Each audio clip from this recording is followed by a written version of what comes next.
Ayé yóò la o, ayé tí bàbá ṣe, ayé yóò la o, ayé tó ríṣẹ́ ṣe, ayé yóò la o. Ó ṣe wó ṣe ìwé gbàsàndó, wó jẹ́ dọ́hàrán yọ mí o, wó jẹ́ dọ́hàrán rí mi ṣe, ayé yóò la o, ayé yóò la o, ayé tí bàbá ṣe. Ayé tó ríṣẹ́ ṣe, oríṣẹ́ wo ṣe yé gbàsàndó, ewé jẹ́ dọ́hàrán yọ bí o, ewé jẹ́ dọ́hàrán rí mi ṣe, ayé yóò la, ayé yóò la o, ayé yóò la o. Na Jesus we know,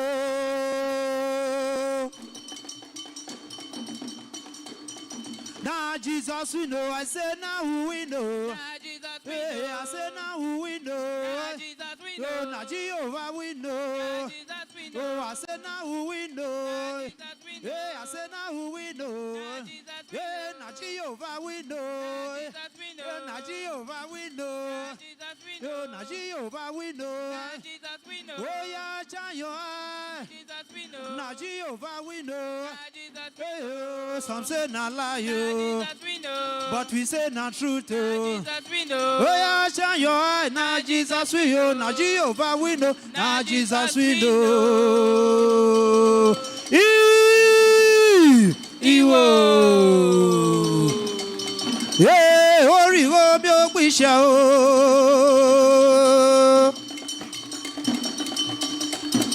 Yeah, ori wo mi o pisha o. Na dorisha. Ori wo mi o. Yeah, na dorisha. Ori wo mi o pisha. Ori wo na pisha o. Ori wo mi pisha o. Ori wo re pisha o. O pisha na wura o. O pisha na san o. O pisha na le o. Eh, ori wo mi abaroye. To pisha o na dorisha. Ori wo mi o. Eh, na dorisha. Ori wo mi o pisha. Eh, na dorisha. Ori wo mi o pisha. Ori wo na pisha o. Ori wo na pisha o. Eh, na dorisha. Eh, na dorisha. Mi o pisha o na dorisha. Ori wo mi o pisha o. Iwo abaroye emi fífẹ́ wá Yorùbá o.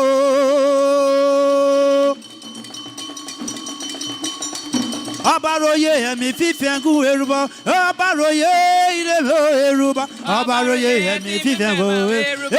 Abaroye emi fífẹ́ wá Yorùbá. Abaroye emi fífẹ́ wá Yorùbá. Abaroye emi fífẹ́ wá Yorùbá. Abaroye emi fífẹ́ wá Yorùbá. Abaroye ilé mi Yorùbá. Abaroye emi fífẹ́ wá Yorùbá. Abaroye emi fífẹ́ wá Yorùbá wá. Abaroye emi fífẹ́ wá Yorùbá.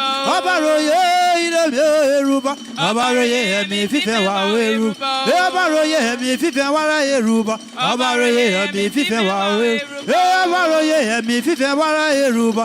Abaroye emi fífẹ́ wá Yorùbá. Abaroye ilé mi Yorùbá. Abaroye emi fífẹ́ wá Yorùbá. Abaroye emi fífẹ́ wá Yorùbá. Abaroye emi fífẹ́ wá Yorùbá. Abaroye ilé mi Yorùbá. Abaroye emi fífẹ́ wá Yorùbá. Abaroye emi fífẹ́ wá Yorùbá. Abaroye emi fífẹ́ wá Yorùbá. Abaroye emi fífẹ́ wá Yorùbá wá. Abaroye emi fífẹ́ wá Yorùbá. Abaroye ilé mi Yorùbá. Abaroye emi fífẹ́ wá Yorùbá. Abaroye ilé mi Yorùbá. Abaroye emi fífẹ́ wá Yorùbá. Abaroye ilé mi Yorùbá. Abaroye emi fífẹ́ wá Yorùbá. Abaroye emi fífẹ́ wá Yorùbá. Abaroye emi fífẹ́ wá Yorùbá. Abaroye ilé mi Yorùbá. Abaroye emi fífẹ́ wá Yorùbá. Abaroye emi fífẹ́ wá Yorùbá. Abaroye emi fífẹ́ wá Yorùbá. Abaroye ilé mi Yorùbá. Abaroye emi fífẹ́ wá Yorùbá. Iwo ene waluwo.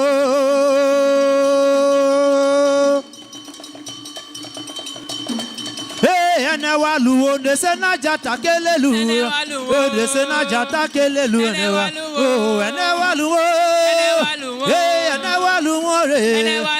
Desena jata kelelu enewalu. Oh desena jata kelelu. Oh desena jata kelelu. Enewalu. Enewalu re. Desena jata kelelu. Desena jata kelelu. Oh desena jata kelelu. Oh desena jata kelelu. Enewalu. Enewalu re. Desena jata kelelu. Desena jata kelelu. Desena jata kelelu. Desena jata kelelu. Desena jata kelelu. Desena jata kelelu. Desena jata kelelu. Desena jata kelelu. Enewalu. Enewalu re. Oh desena jata kelelu. Desena jata kelelu. Oh enewalu. Oh enewalu re. Oh desena jata kelelu. Oh desena jata kelelu. Oh desena jata kelelu. Oh desena jata kelelu. Oh enewalu. Enewalu re. Oh enewalu. Oh enewalu re. Oh desena jata kelelu. Oh desena jata kelelu. Oh desena jata kelelu. Oh desena jata kelelu. Enewalu.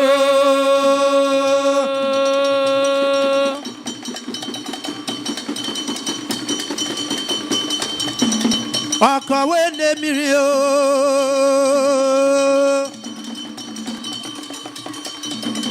Akawe ne mirio. Alugbe wakawe. Akawe ne mirio. Jesus wakawe.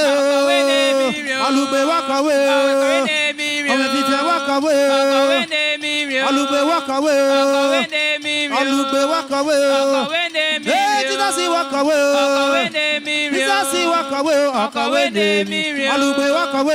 Akawe ne mirio. Alugbe wakawe. Akawe ne mirio. Alugbe wakawe. Akawe ne mirio. Ogiabuse.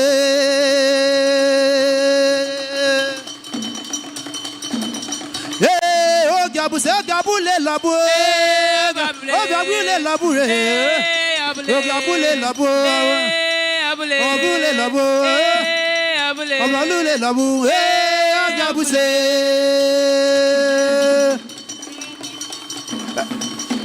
Amaro. Amalugbe, Amalugbe,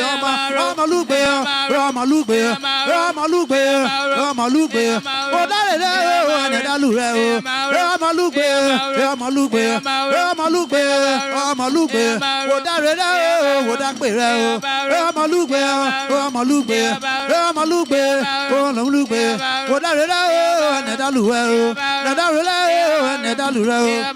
Anedalure,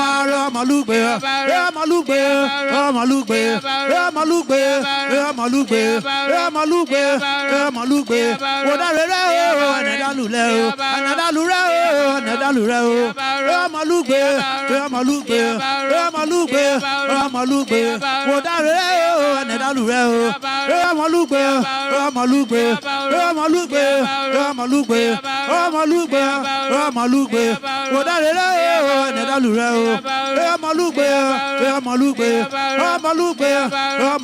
Amaro.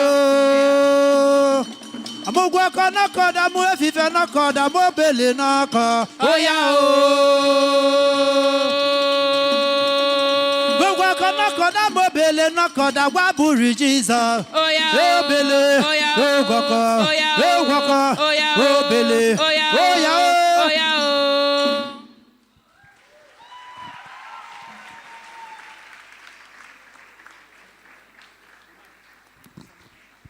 That was quite an energetic performance. Please, one more time, a round of applause for the Omoko dancers.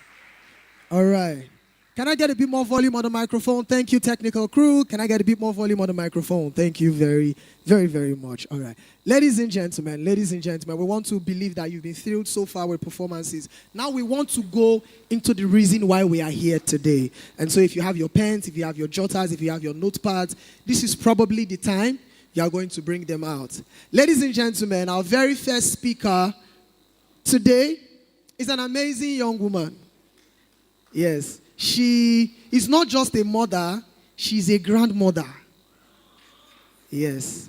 She is someone who has dedicated her life into impacting young people, and it is her life's goal to see young people fulfill their potentials. Ladies and gentlemen, she retired last year after dedicating about 35 years, into impacting life at the Petroleum Training Institute, PTIF room, where she retired as the deputy director.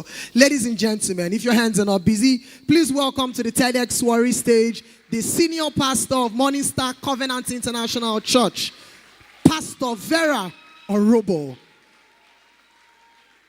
Please don't stop clapping until she gets on the stage. Thank you.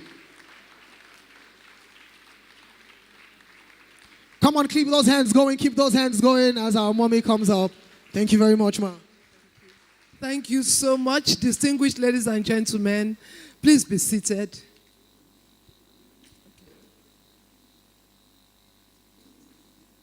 All right, so it's my singular honor and pleasure to be here with you this afternoon. And when he introduced me as a grandmother, he just put age on me right there. But it is what it is, right? Yes, so I retired last year after 35 years as a lecturer.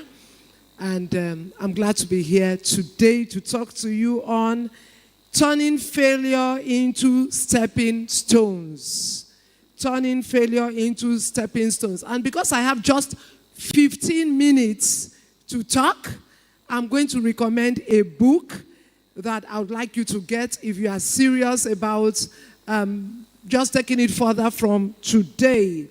And it's a book by John C. Maxwell on failing forward. Failing forward. It's a book you would like to read if you would like to turn failures into stepping stones. Please, somebody help me get this so I can have my hands. All right. Now, so I'm just hoping that my 15 minutes with you today will be productive. I want to thank the organizers of this event, and thank you for inviting me to come. I'm glad to be here. I'm just hoping, it is enough for old woman, no? Now go to, I better step out of this, please. It's sticky. Now, so I'm just trusting that the 15 minutes I'll share with you will be life transforming, will be impactful. And I don't fear failure. I don't fear failure because I've failed so many times in my life. I'm used to it. And I discover that you can never be a success in life until you fail. Anybody who is afraid to fail is not ready to succeed. I grew up from a very poor home. I mean, back then in Sapele, we were so poor that poor people called us poor. I mean, poor people will pass and say, these people poor. What's up with these people? That's how I grew up. Raining season like this, when raining season begins to approach, children in the house begin to get afraid because you'll be sleeping on your mat in the night. Sometimes what will wake you up is water from the ground. And then the next 2-3 days, nobody's going to school because we are bailing water. In fact, nobody's moving. I grew up from a very poor background. I mean, very, very poor. So that by the time it was time to go to secondary school, my parents knew they could not cope. They had to distribute us. So my younger sister, who is now, by the way, a doctor at the Central Hospital, got posted to my stepsister in Kaduna. I got posted to my stepsister in Benin. And landing in Benin, sometimes, as a young person, you forget where you are coming from. You forget the poverty because you are in the midst of affluent people. So I was an Anglican girl in Benin. At least a lot of people were from well-to-do homes. I forgot where I was coming from. I was a very playful child. So by the time exam result came out, class 1, I failed. My sister went to beg for me. And it was a case of, okay, let's promote her on trial. So from class 1 to class 2, promoted on trial. Class 2 failed again. My sister went to, I was playful. 2 things not supposed to do person. If you be poor man picking, you don't get sense. Now 2 bad things do you. I was a poor man picking and I no get sense. That's why right now it's really, really, really one of the strong things in my heart to teach poor man picking to get sense. Because poor man picking supposed get sense. Class 2 failed again, promoted on trial. Class 3, managed, got to class 4. Class 4, we had to choose subjects. And in my school that time, there was this class thing. If you are in class 4A, you are the geniuses, you are the big girls. And then if you are in 4C, you are just the mediocre people. 4C was an arts class. And so I told myself, I'm not going to fit for my hand. I went to 4A. When I got to 4A, when the physics teacher came to the class, I know the third person. When he started the teaching, now one side, now the headache starts, migrated to the other side. I told myself I would do it. What is there? Now people did the class. I stayed in the class, but when the result came for first term, I was not advised. I packed my load all the way from 4A. I skipped 4B. I went to 4C. Sat down in the arts class. That's where I belonged. Literature was good. English was good. History, all those sweet, sweet subjects. Now, so I wrote my WAEC. After I wrote my WAEC, my principal, who was my sister's friend, saw me and said, how was your WAEC? I said, it was good, but when the results come, if I make even P8 for maths, I know it's not be my result. So, you are expecting like an A. I laughed and ran away. Which A? I was expecting F9. Because I knew what I did in the exam hall. F for waiting.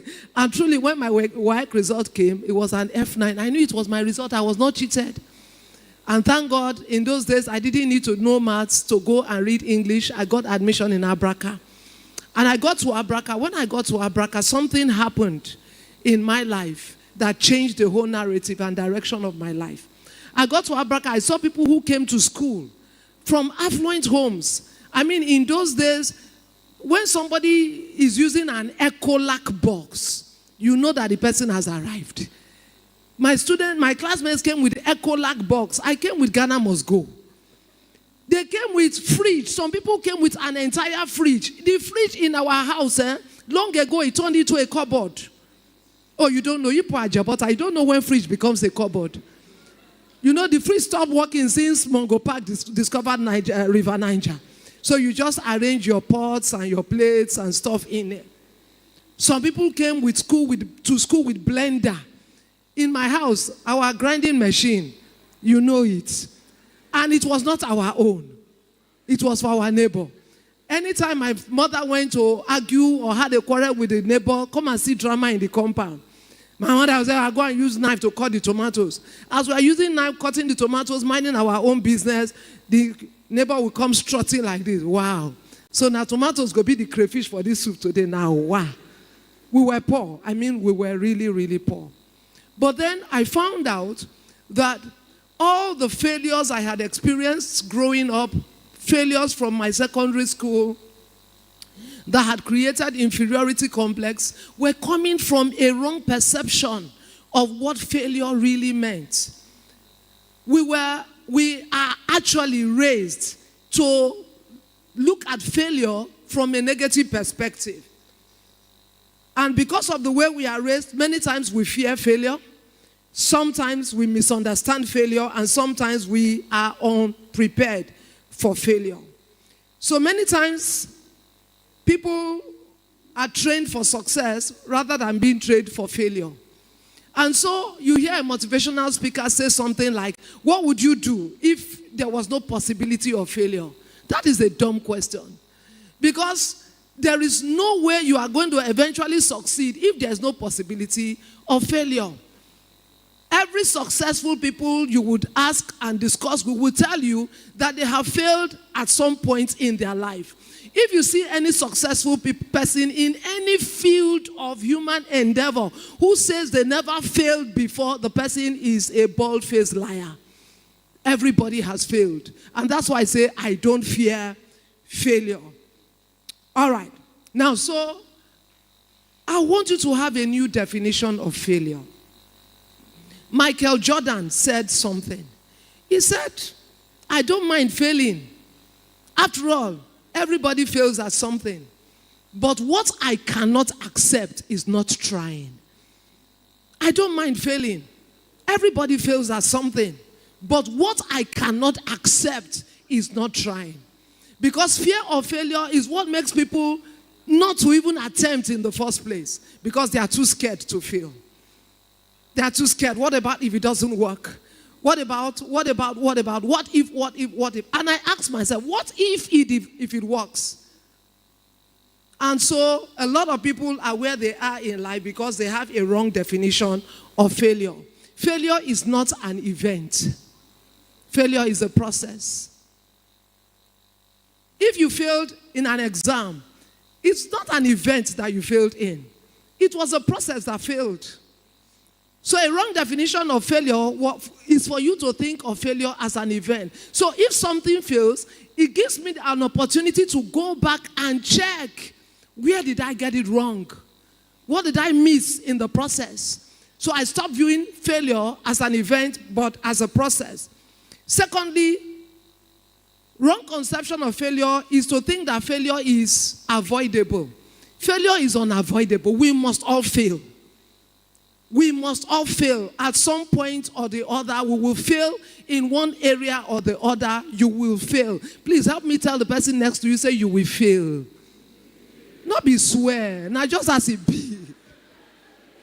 You see your reaction now. Somebody say I won't fail. Failure is unavoidable.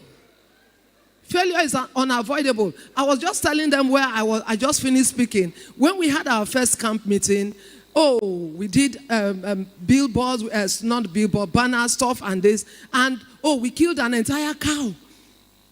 We got the whole of PTI for free to use. The whole auditorium, the hostels, everywhere. And we were in fact, when they were cutting the cow, I said, cut and small. It better make everybody get small than make only one person eat the full cow. Day of the event arrived. Guess how many people showed up? One person for camp meeting. Do you know for some people that's enough to quit? Successful people are not quitters. Underachievers are quitters because they see as if failure is avoidable. You can't avoid failure if you want to succeed. Do you know how many businesses fail before they eventually succeed? So you started a business and it failed and you say you are a failure? What makes you think that? Because your definition of failure is wrong. Now, failure is not an enemy. So when I say tell your neighbor now that you will fail, no, not swear for me. Failure is not an enemy. Failure is actually a friend. Because sometimes early success is an enemy of the real success. So when you fail, it makes you sit back to say, where did I get it wrong? What do I need to now put in place? And then you succeed in a bigger way. Failure is not, some people think that failure is irreversible. So I have failed forever. No, failure is reversible.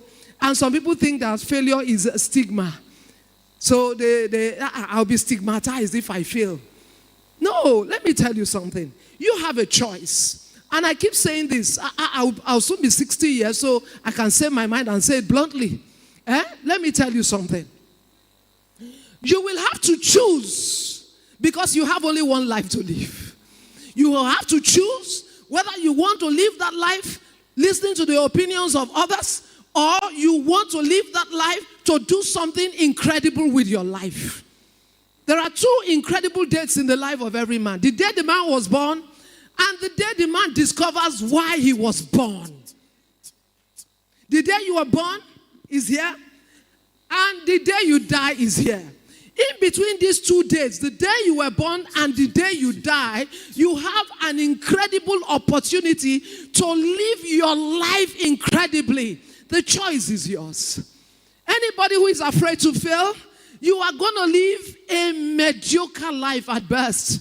You are going to live in regret. And you are going to get to 60, 70, 80, and you look back and you ask yourself, where did the time go? Where did the time go? Because you kept being afraid to fail. You are afraid to fail because what will people say? I don't care. I don't care. There's a Chinese proverb that says that it's the man who is not involved in digging the gutter that knows where he got bent. He's just standing there. He's the critic. He's checking. I am in the trenches. I'm trying to do something with my life. I'm not going to sit down and listen to somebody who just wants to criticize what I'm doing. My life is more important than that. I have just so many years to live on earth. I'm not going to leave it thinking about what somebody has to say. I'm going to leave it to the fullest of my potential. Now, so failure is not a stigma. Failure is not final. It's not the final word. I have a short time, so let me quickly start to round up. Failure is not the end of the road. Failure is not the end of the road. It's just learning opportunities and stepping stones towards success. I'll give you a few examples. We've heard about Thomas Edison. That these lights are here, we owe it to the hard work of Thomas Edison.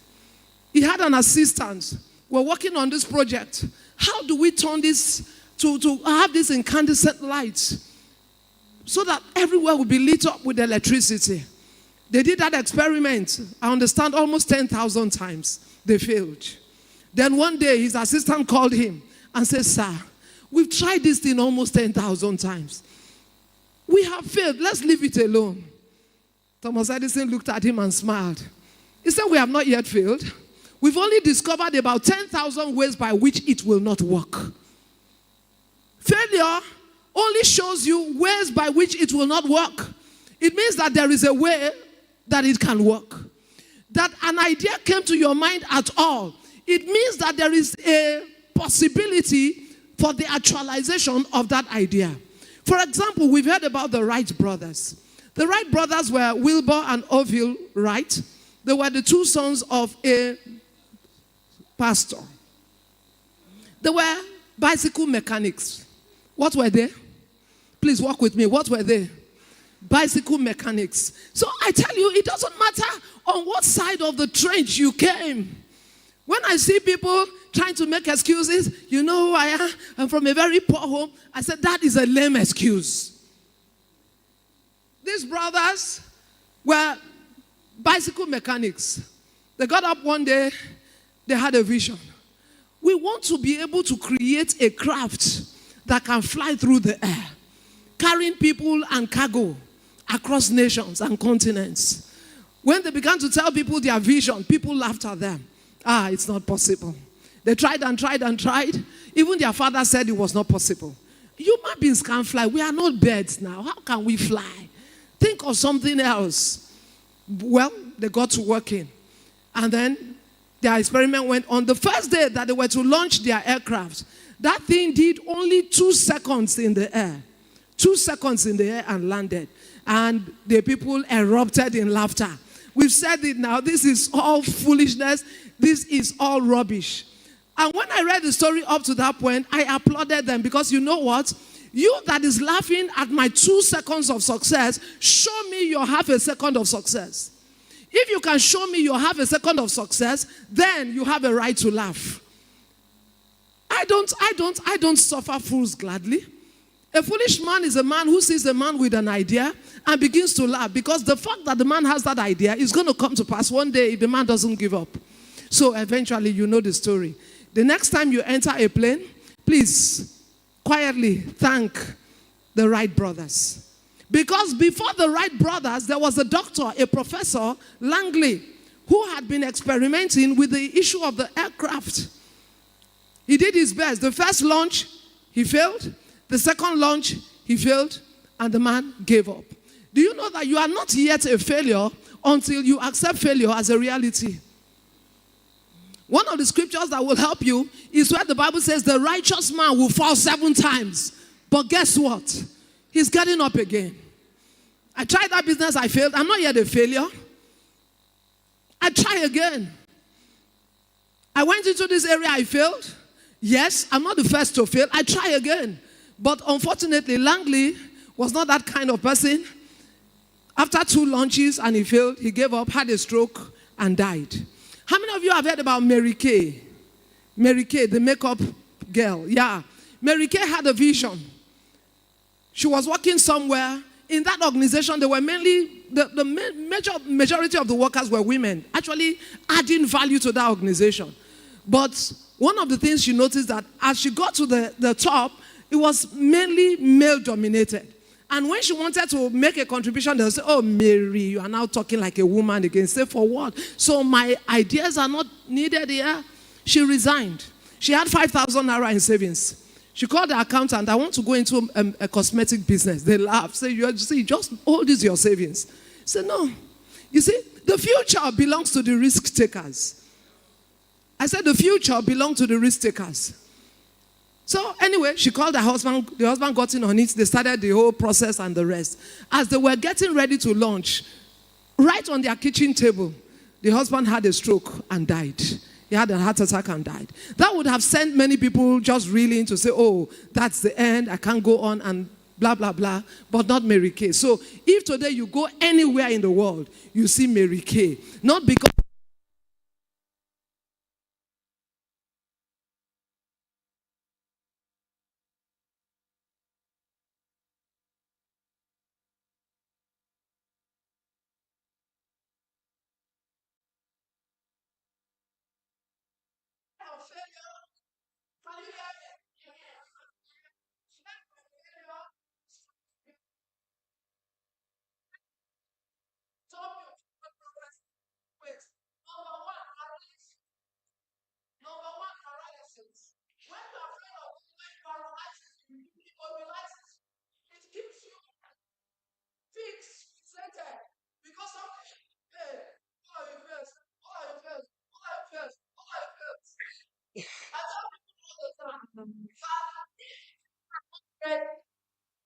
to not be paralyzed. You are not ready to succeed. Fear of failure paralyzes you. Oh, I would like to go to school, but so for parents, my kids, if I don't trade the simple one, what about you? Are you just the one to build the camp? Sometimes it's not about you. Fear of failure was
average jobs.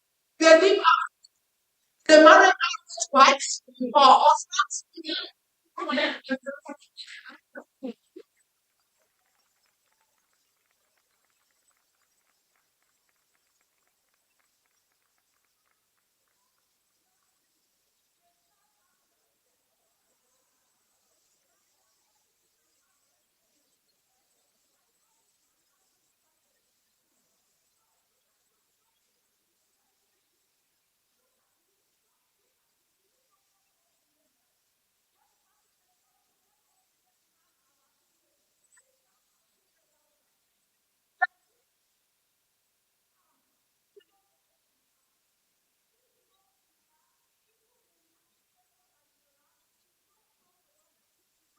Oh.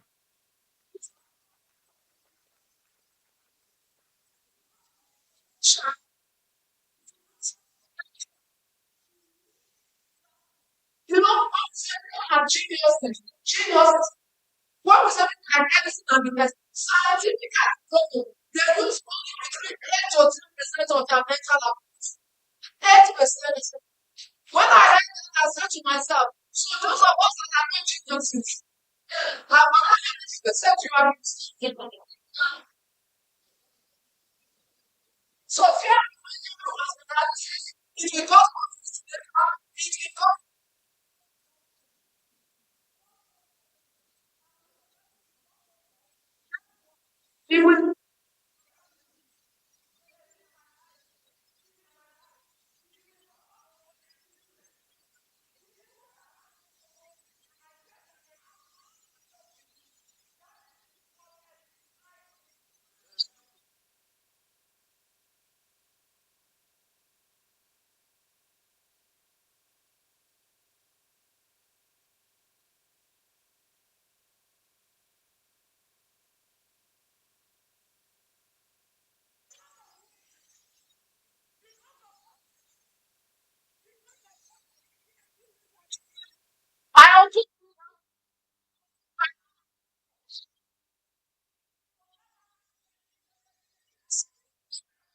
Sit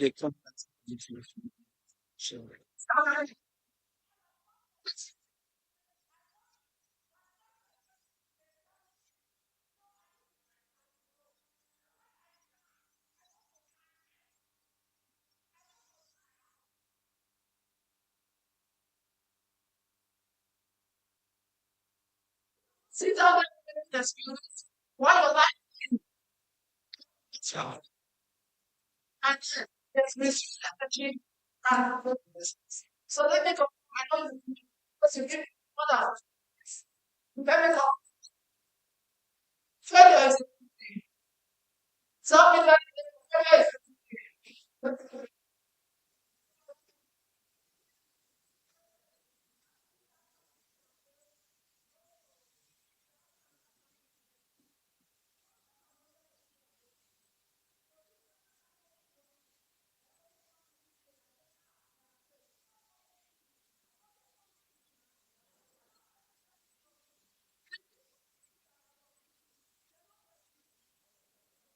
If they have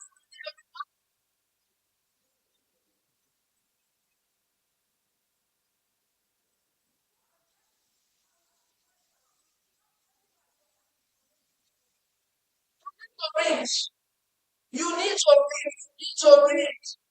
After you're working, to Japan, not to Australia, not to go to Canada. Excuse me, you deserve you in 7 years.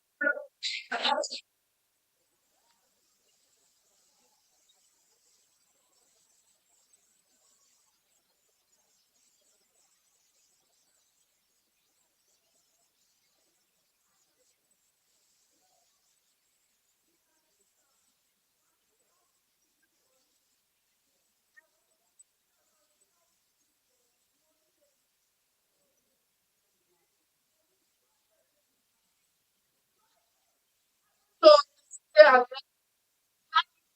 Becky, you go and mind the business, just mind the enter and shop.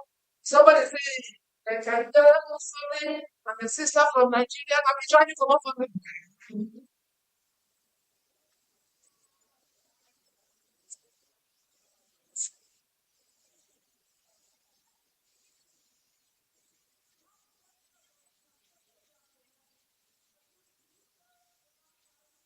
Yep. Start fighting. Fail another time, the last time you did. I feel like it's a violence. Yes. Listen,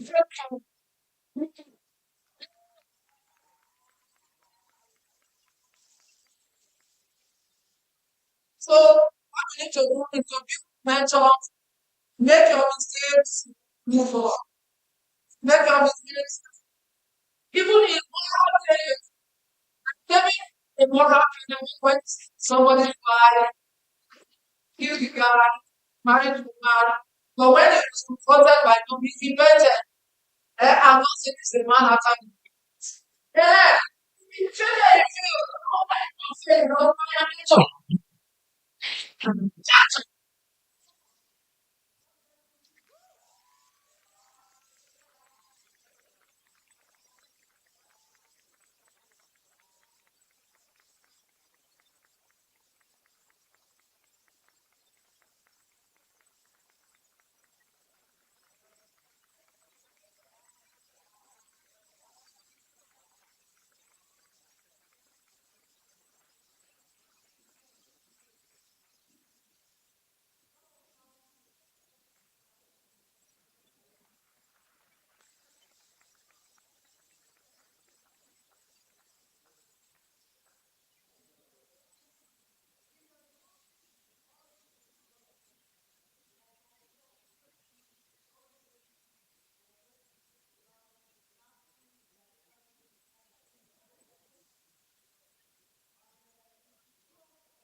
So I put on, put on, started to run in Japan.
was dance. They were bringing down schools in every church, right? And there's always one particular winners headquarters that will do program every November, December. The dance school before my dance. And there was one particular thing they do in dance, in break dance. When they are very plenty, they will form one thing, form it up, form it up, form it up. The guy at the top will jump down. I was supposed to be that guy. Don't laugh, I can explain. So, in rehearsal, it worked. Honestly, in our rehearsal, I jumped 4 times. I landed well. Then we went to winners. And you know, winners altar, they have a way of doing it. The middle is always like a hill, right? So we formed the thing in the church. I was on top, very close to the roof. And I stepped down. The earth was without form and void. And the person that was directly below me started shouting, "Jump up!" See, if I press you, come. And ladies and gentlemen, that's how also my breakdance career ended. But I'll tell you this for free. A man in my church who was the youth president thought about something. He thought that the youths in the church, after lifting up holy hands on Sunday morning, Sunday evenings, they will go to parties and other places that are not godly and lift up on holy hands. And he didn't like it. So what do? He decided he was going to start a youth program every Sunday evening. So all the youths come. The jaye, you want to go to the club and jaye, come and jaye it inside church. And so that's how we started coming to church every Sunday. We would come to church, we would sing, we would dance, we would share drinks. Sometimes I would crack jokes. I'll go and watch Bovi, watch Basket Mouth. I would steal their jokes. I would bring it to church. They loved it in my church. A few months later, people want to get married in church. This boy, you are fun in church. Come to my wedding, come and crack jokes. I'll go, they'll give me 500, 700. Some, they'll even give me Coke and biscuit, no money. And we take. I will go and crack jokes.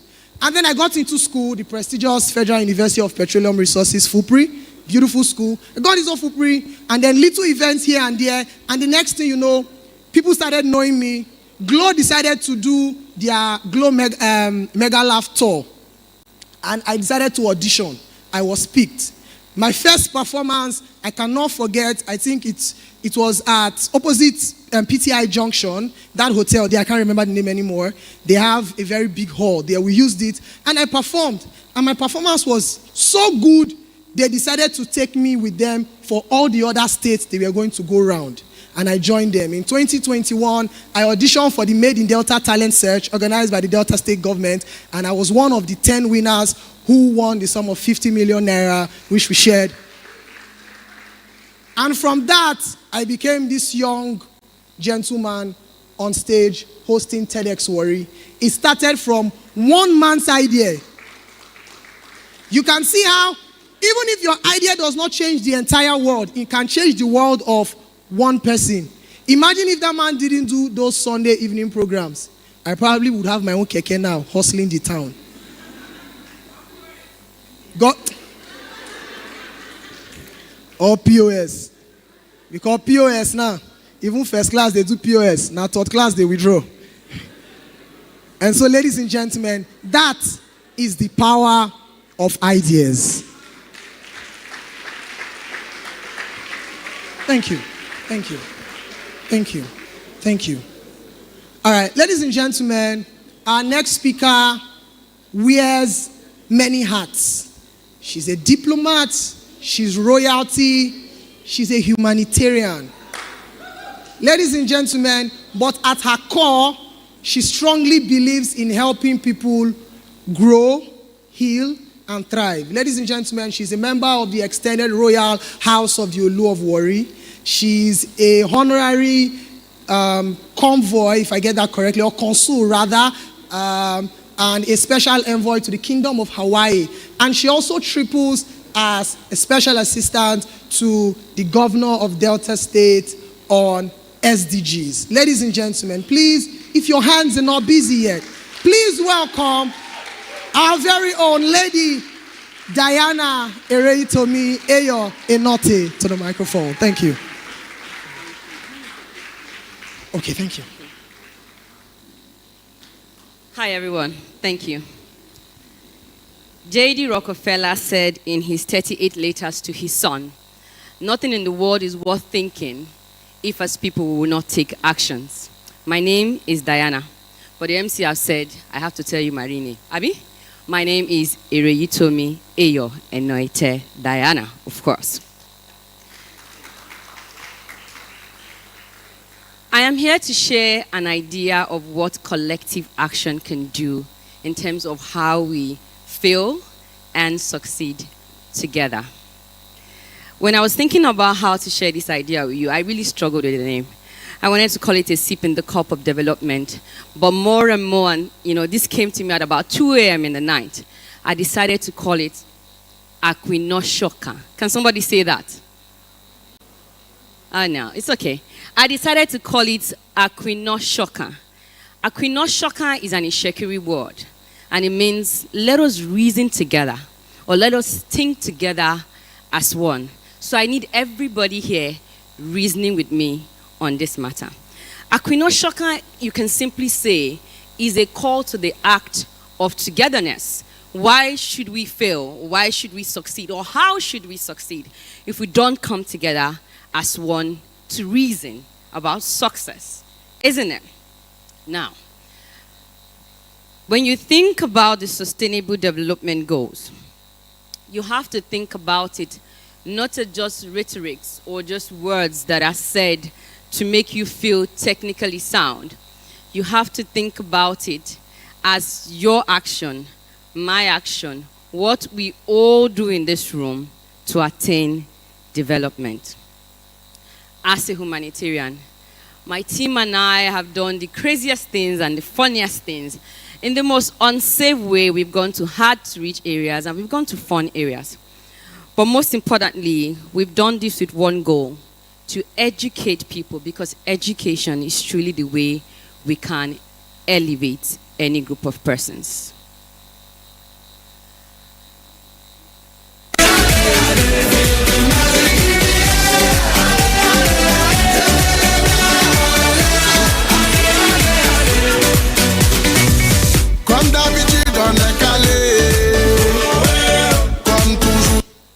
Like I said, the funniest way is it took a lot for them to get me to do that dance. But I want us to think about this like this. Let us think about numbers. 17 numbers, 169 targets, 295 indicators. This is what the SDGs is. This is what is called the Sustainable Development Goals. Some people think it's just fun to call it the global goals. But whatever you call it is numbers. A lot of us don't like numbers. And these are a lot of numbers to even think about in the first place. So the question comes, how do you elevate a people with numbers? How do you make numbers make sense? How do you convert numbers to action for development? That is Aquinoshoka. Aquinoshoka is coming together to give life and voice to the numbers, to realize that these 17 numbers are not just numbers, it's a tribe. The SDG goal is a belief of goalkeepers who know that what we do together as Aquinoshoka will make a difference in the world. Right. As we do take a minute to say 17 numbers, a bit too much, what do? My team and I decided to do what we do in Nigeria. Hashtag we. How about, you're supposed to know this hashtag. Hashtag we move. Right? We moved into communities with what we call the SDG community waka.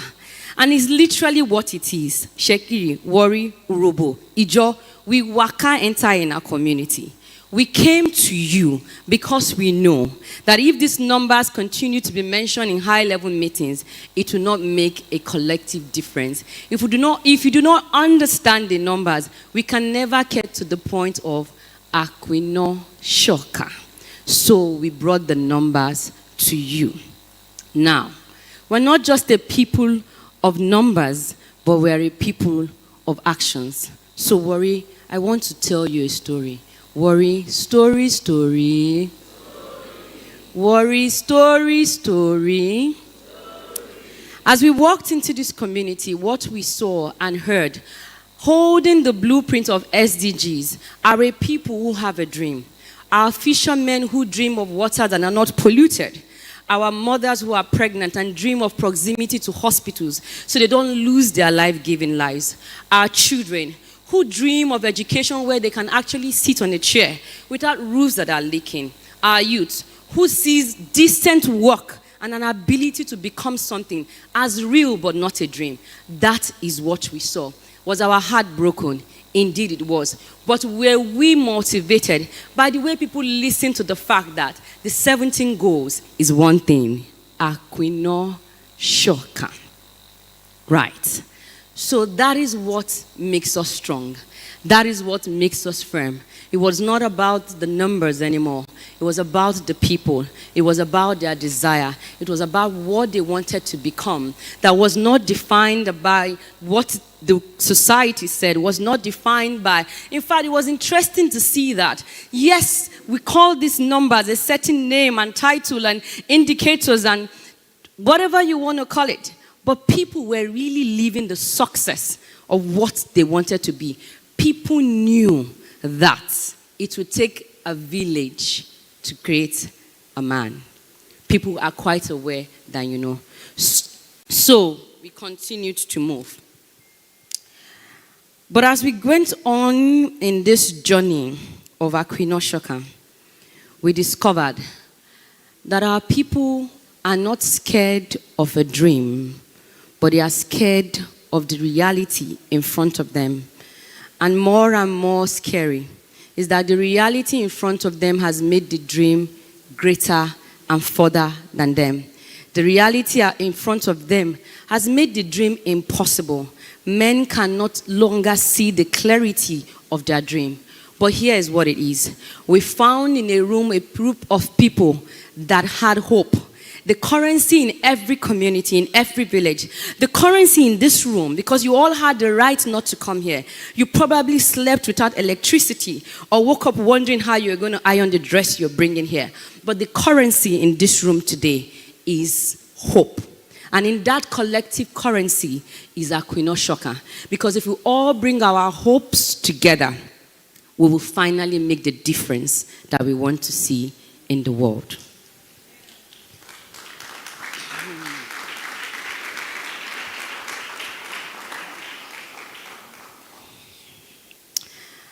I'll tell you a story as I end. And for us, this story is very key to what we do. We went into one community, far into the riverine areas. And as we told them about the SDG goal, holding it as that blueprint that would always be in our hands when we say, guess what? In that your hope, action will make the difference. They said to me, we've heard about goal 1 and is no poverty. We've heard about the need for decent work and economic empowerment. You've told us about the importance of quality education. We know that we need good health to even survive in the first place. But they said to me, we have an idea. And that is truly where Aquino Shoka came from. They said to me, if you want to solve our problem, give us a water plant.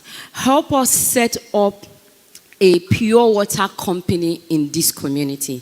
And that took us off guard because other people were trying to understand the indicators. We didn't seem to have enough time to explain, but there was a group of people that listened beyond the numbers. They listened to their own desire.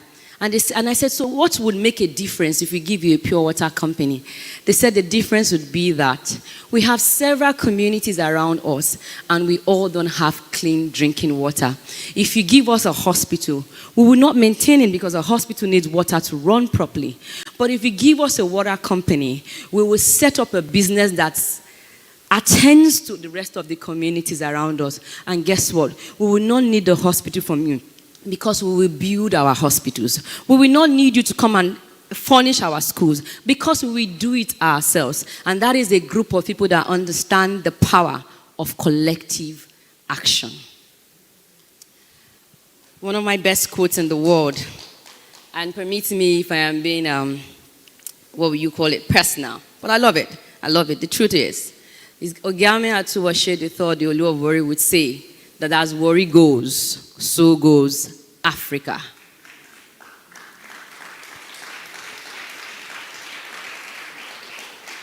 The truth is that Can Warri go anywhere without our collective effort? Warri, answer me.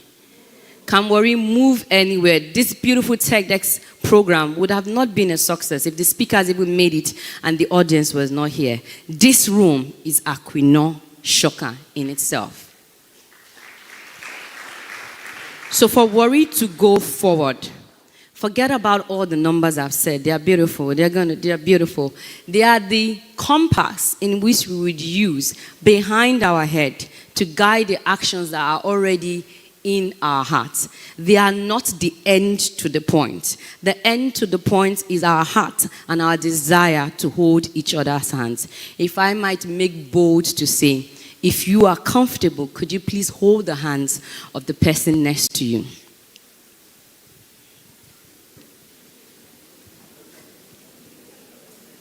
Thank you. As you hold that hand, I want you to think about the word Aquinoshaka again. A mind that thinks as one, a people that act as one today, thinking not of today, but thinking about tomorrow. A people that decide we will not leave anyone behind in the development that we need as a community. As we think about that, let us look for one tool that we might be able to use, whether it's called the SDGs, the MDGs, or even the PDGs. Let us just look for one formula that can guide us, even if it's for the next 5 years.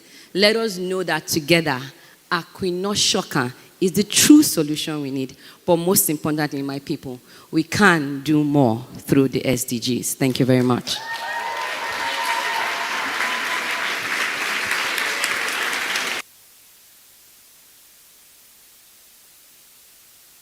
Hey, ladies and gentlemen, that was beautiful. That was beautiful. One more time, please, a round of applause for Lady Diana.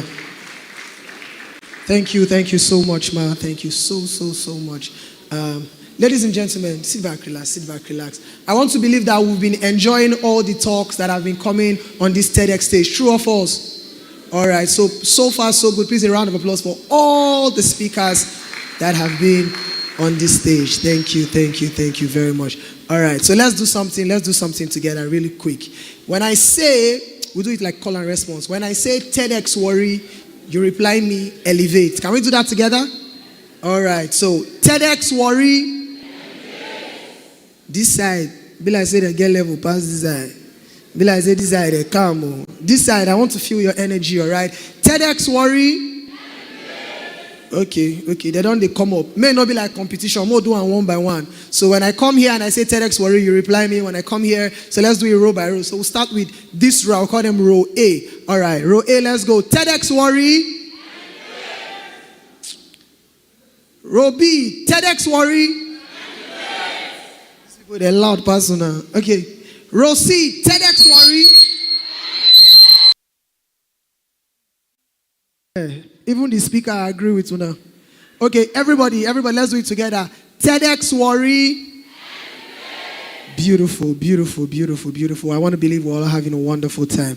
Ladies and gentlemen, I have one more speaker to bring. But before I bring that speaker, I'm just going to leave you for 2 minutes. 2 minutes to dwell on the things you've heard. And then I'm going to let our sound guys give us good music for 2 minutes. When I come back on the microphone, I'll bring our next speaker. Thank you very much.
it don't matter. You the only you want to come. If you come, if you come, you want if you come, if you come, if you come, you want if you come, if you come, you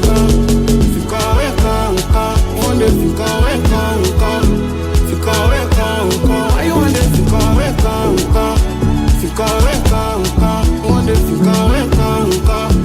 you come, baby, my money make a boss more. Stop at the long talk, I know they for on me. I want some malaga with my day ones, my day one. Let my enemies shame me go. Now I me another rest, I always say walk out. If I say I'm lazy go, I go big money before I begin my big call. Because it is stop nonsense, you dey hate on me out market. If I form I make I bend. Say you get fake dress, but you won't give me advice about patience. Are you making sense? Can't fit before I change my color.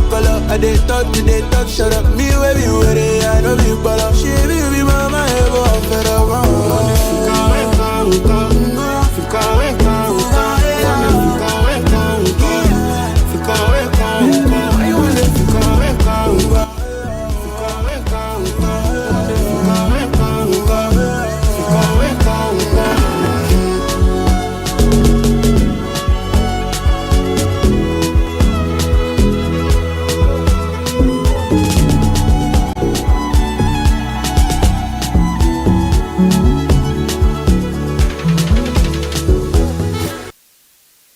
Beats.com.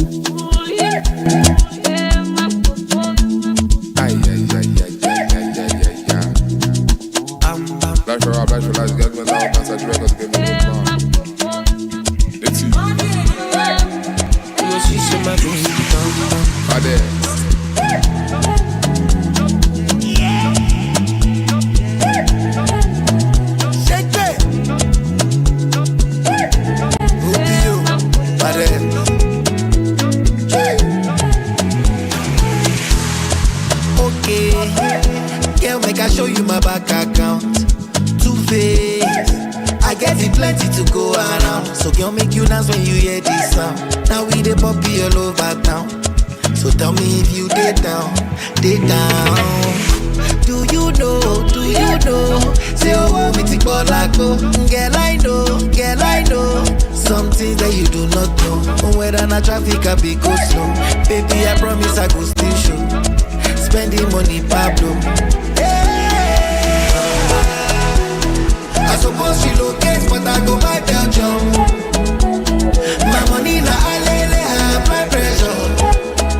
There is like she lava, put on for high tension. But you must apply your team. Big boy, you must apply plenty. Mismanage my funds on you. All I really wanna do is mismanage my funds. Mismanage my funds on you. All I wanna do is okay, them bro got off for the voltage. Tilapia, côté, bring a goofy with the cocaine. Gobe, you see the bed, do not replay. Find a bacha for my bro say. Conquer the streets, we see play. I need you building up body, all got the pump. If I handle this your body, all got so. If you put me for palava, Jabolo if I like, what can a man who I be fair, ego nepe. I don't feel like me, because he say my baby. Hey. All right, break it down. Thank you. Thank you.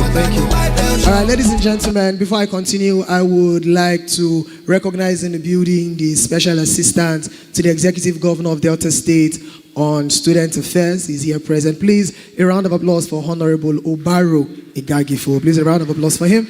Thank you very much, sir. Thank you for coming. Thank you. Now, we all know that ideas are everything, and that's basically why we are here. This event was designed to spark meaningful conversation, and it was also put together to inspire change in the city of Warri. And the key areas that we are focusing today on are entertainment, tech, creativity, personal growth, business, and social impact. That's the SDGs. And our goals today are simple. One, we want to showcase innovative ideas. Secondly, we want to amplify the voices that are making a change in this part of the world. And thirdly, we want to drive elevation and progress. And so, ladies and gentlemen, today we have an extraordinary lineup. You've seen some of them, of speakers, thinkers, doers, storytellers, each bringing their own unique spark to this stage. Ladies and gentlemen, today we have visionaries who are challenging the status quo and dreamers who have built the things they've imagined. So they are well qualified to talk to us. Today they are here to elevate you. So please, I need everybody to really, really pay attention. All right? It's very, very important because ideas will not just be shared. They will take flight. Ladies and gentlemen, we want to give a quick shout out to all our partners that made this event possible. Ladies and gentlemen, we want to start by recognizing the Warri South local government area. These guys are amazing. Please, a round of applause for them.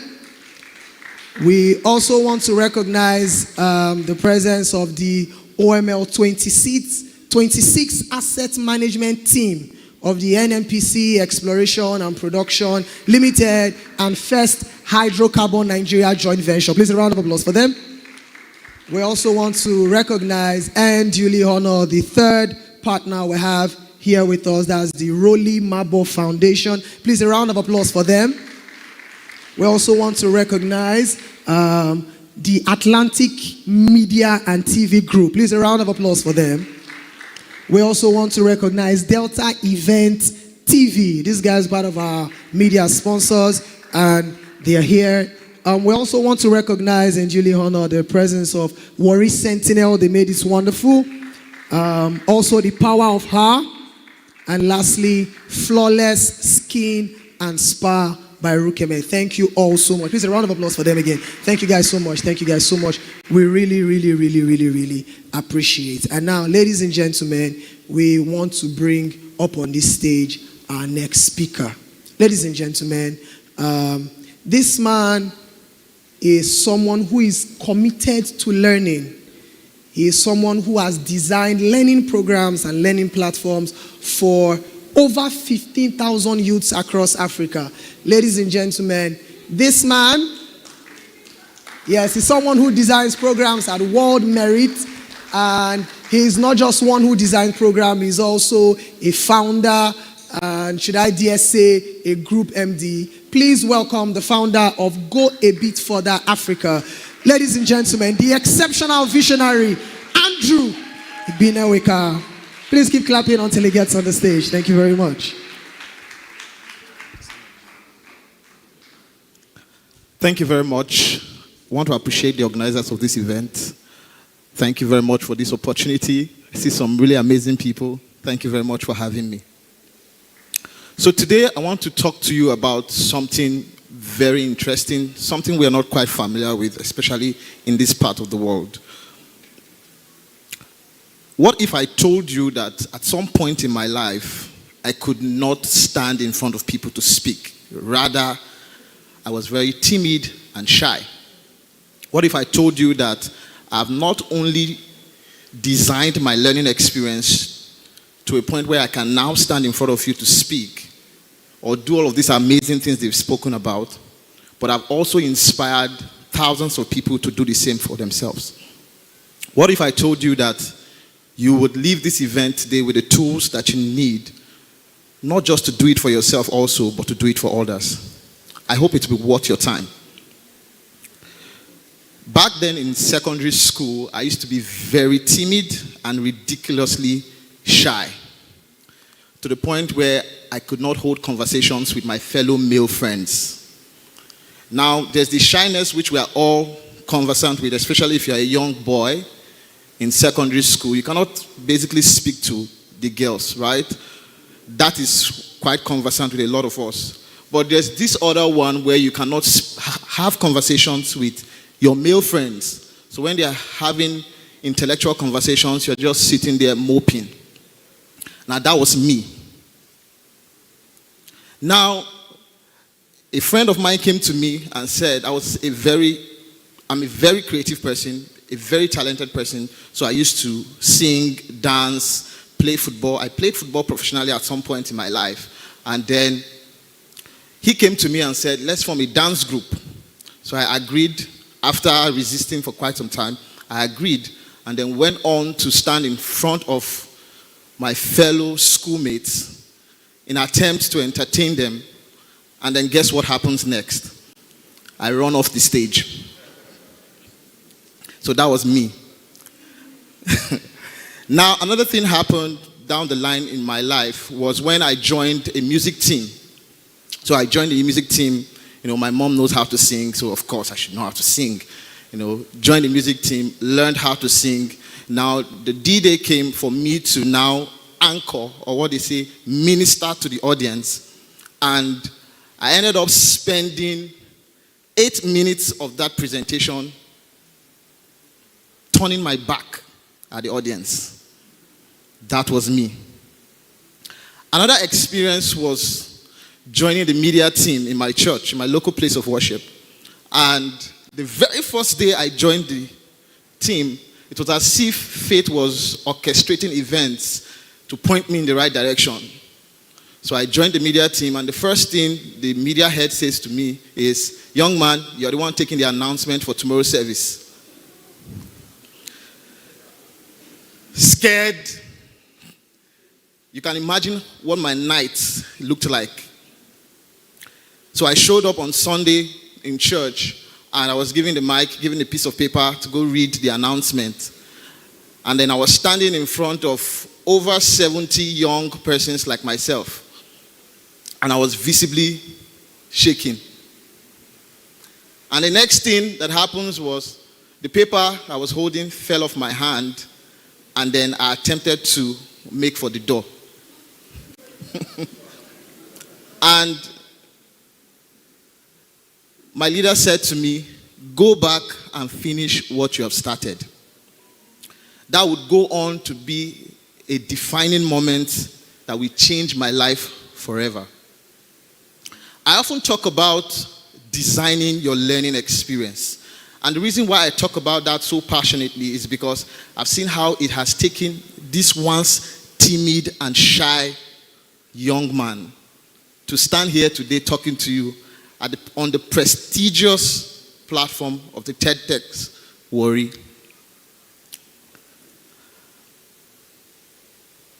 I was in school one day, and many of us are familiar with this conversation of, you're going through the rhetorics of the university, and it feels like you're wasting your time. Some people give it a term, they say school na scam.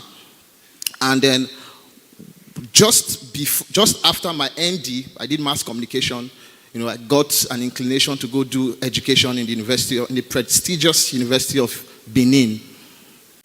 And I said to myself, I want to graduate from this university not like everyone else. I want to graduate in such a way that opportunities will be looking for me.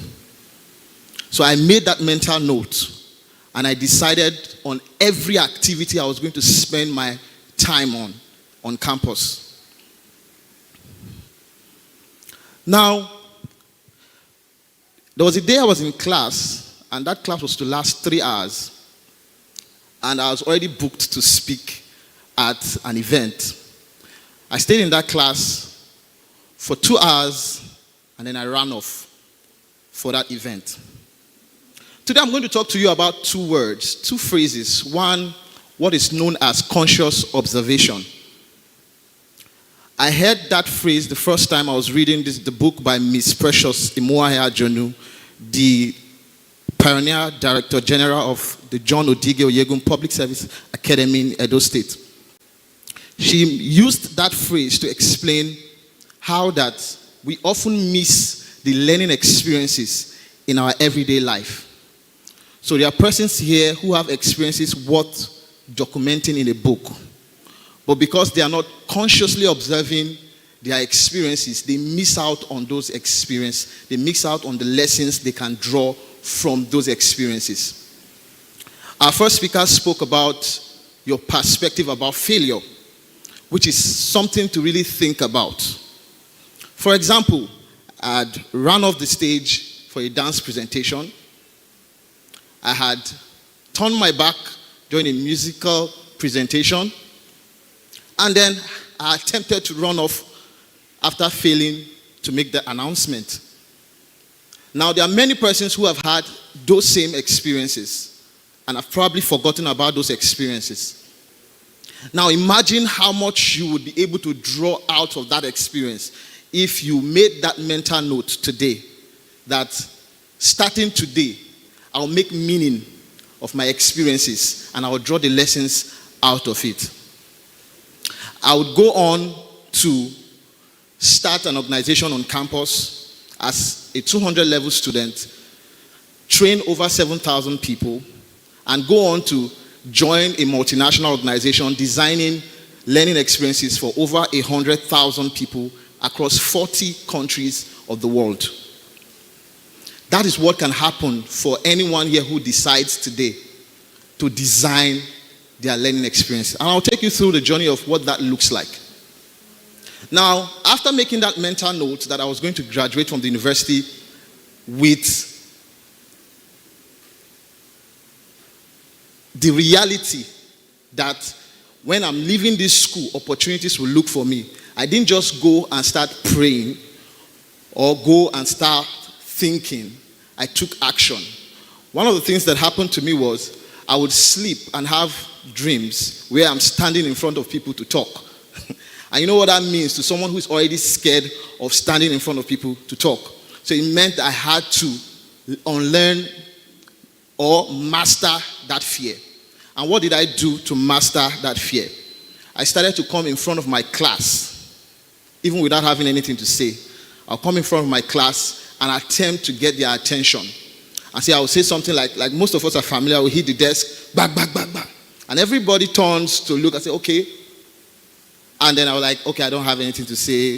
It was frightening at first, but I would then go on to become the spokesperson of the class, such that when the class rep wants to make an announcement, they come to me and say, we want to make an announcement. Can you help us? Why? Because I had mastered the fear. Not only mastered the fear, I had practiced it, and I had done it over and over again. Some people like to take master classes. Some people like to go for events like this to unlearn their fears. But really, you don't unlearn your fears until you put yourself in that context that allows you to confront it. My own approach was standing in front of people to speak, even when I do not have anything to say. Yours might be standing in front of a mirror to speak, even if you don't have anything to say. But what happens, which is quite interesting, is that the more you show up, at some point in that experience, you are going to suddenly realize that, okay, there's something I feel like saying. And so, in 400 level before I graduated, I was invited to speak at the department's event because of the conversations I was having in class with my fellow classmates. Now, there are several skills that a lot of people recommend for young people. And the second thing I will talk about right now is concerted cultivation. The first time I came across that phrase was in the book by Malcolm Gladwell. Our first speaker said, read books. I'm going to also say, read books. I came across that phrase the first time when I was reading Outliers, the Story of Success by Malcolm Gladwell. He tried to explain how that people who we look at some people who have done well for themselves and we say, okay, they had it well when they were growing up. But he said there are certain things that their parents or their guardian had to do to ensure that they are learning the right set of skills and they are having the right set of experience to become anything worth talking about. And so he coined it into what he called concerted cultivation. Now, what does that mean to a young man coming from a third world? It means that you might not get a parent who would be very much invested in your growth. You might not get a guardian who would show up every day in a conversation with you, helping you to unpack your learning experiences. But what you can do is to design your learning experiences. How did I achieve that? I itemized all of the failings or all of the things that I knew that I struggled with, one of which is public speaking. And I decided I was going to do this to ensure I unlearn this fear or I master this fear. And that's something I'll recommend for you. There are great people right here in this audience who would go on to change the world. But if you do not know how to communicate your ideas, if you do not know how to problem solve, if you do not know how to think critically, there's not much that you'll be able to achieve in the world. So, how do you design your learning experience? The first thing you need to do is you need to be self-aware. What is self-awareness? Understanding that you are a part of a story that is being told, and understanding your own contribution to that story, and understanding how you interact with your environment, and understanding how you can contribute to that environment. So the first skill is to learn how to problem solve. What is problem solving? Problem solving is problem solving. Finding a problem and solving it. And I want to think that leadership is the ability to solve problems and to inspire others to solve those problems. The next skill is communication. How to communicate your ideas, both spoken and written communication. You can learn all of those by practicing it. You can learn that by practicing it. How do you learn spoken communication? You can learn it by standing in front of your class to speak. You can learn it by standing in front of your mirror to speak. How do you learn problem solving? You can start with not complaining about the challenges or the problems in your community. And like our second speaker said, you can collaborate with the people around you to solve those problems. The next skill that I would recommend is emotional intelligence. Mastering your emotions. Mastering that emotion in relation to the emotions of the other persons around you. Another thing is how to work in a diverse team. Currently, the world is becoming flatter by the day, such that you can be here in Warri and you are working with someone who is in Canada.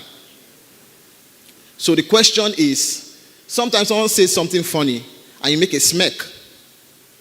Would you do that in a Zoom meeting with your boss being the one talking and he doesn't share your own cultural background? So those are certain things you want to ask. Some of us want to go global. We say it a lot. I want to go global. I want to go global. These are some of the things that you must unlearn. Can you work in a team with varied opinions and varying perspective? I know you are going to hear some really exciting speeches before the end of this event today. But I hope that today you'll find a community. You will find a group of people that you can contribute to what they are doing. I hope that you'll find ways to contribute, because the world has a way of rewarding you for what you contribute rather than what you take. Thank you very much.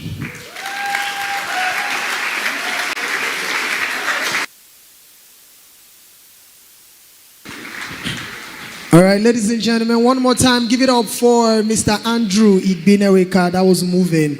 That was very, very moving. Thank you very much. Very much. Thank you so much. Ladies and gentlemen, I want to believe that so far so good. You've been charged, you've been inspired, you've been motivated, and you've probably laughed a little bit. So please, even as you clapped for all the speakers that spoke, please, a round of applause for me. Me, if I don't try. Thank you very much. Yes. For those who are meeting me for the first time, my name is Ricardo. Don't ask which country or which tribe has that name. Leave it for me. But it's my name, and I'm an indigene of Delta State. And so please, to all our political people here, the SSAs, the SAs, people funny for Delta State. So maybe they use the people very funny for Delta State. No, you have to sell your market. Hello, am I doing my work well? So please, it's very, very important.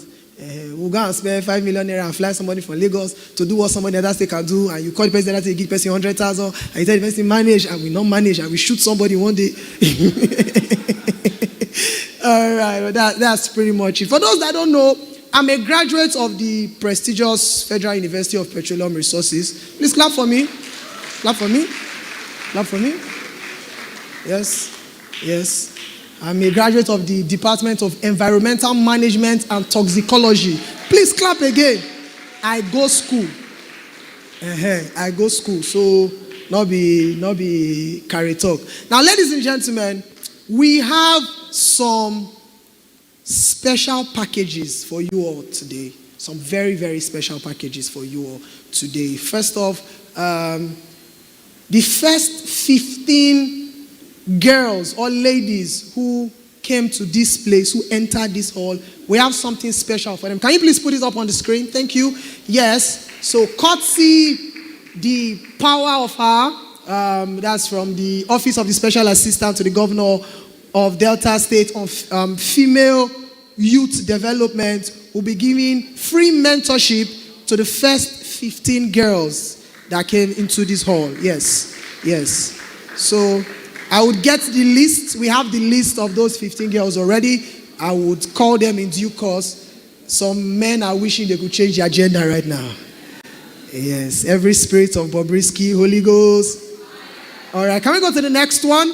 Let's go to the next one real quick. Let's go to the next one.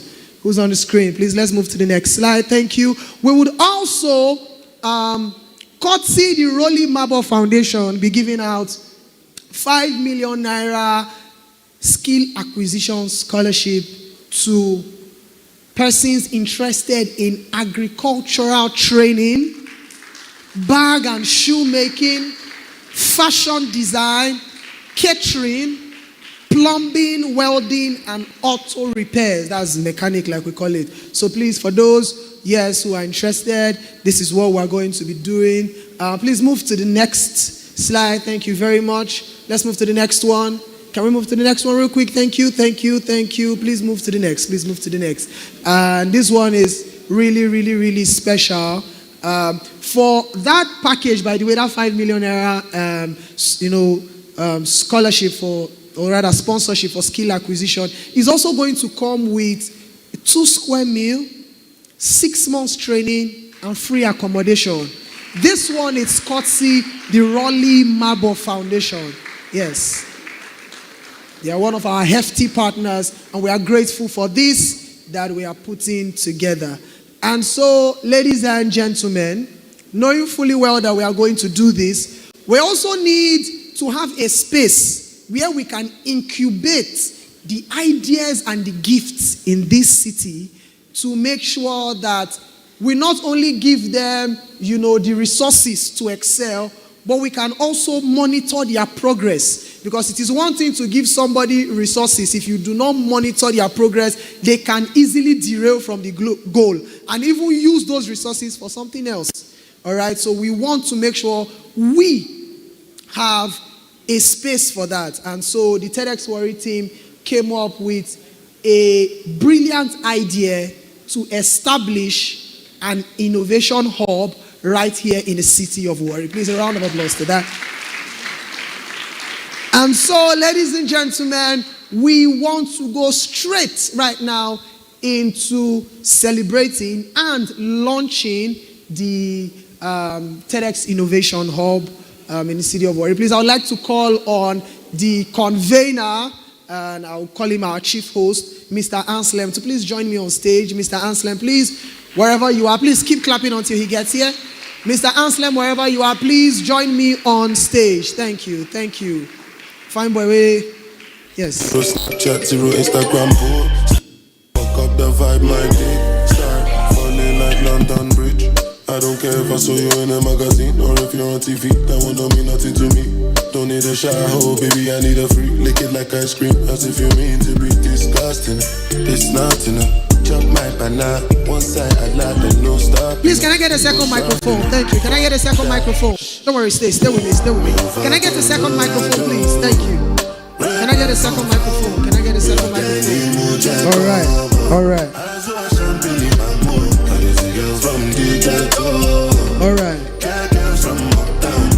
Life of a city boy. All right, bring that. Bring that. Thank you. Oh yeah, Watch the screen, please. oh yeah, You don't have 8 million to buy new screen. Thank Mama you. say back, come back on. Hey, Make me the start of the paragon. hey. Start of the Beautiful. We need it. Cause you know Awesome. some people they Can we bring it forward a bit? Bring it forward a bit. I want to hear. Yes. Yes. Beautiful. Beautiful.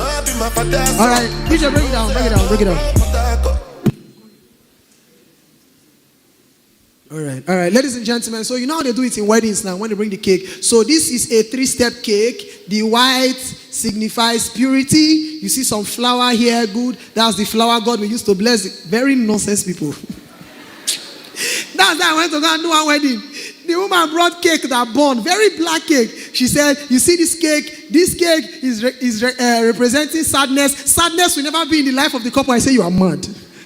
You want to twist. So, Mr. Anselm is just going to say a few things right now. Yes, the floor is yours. Okay, good afternoon, everybody.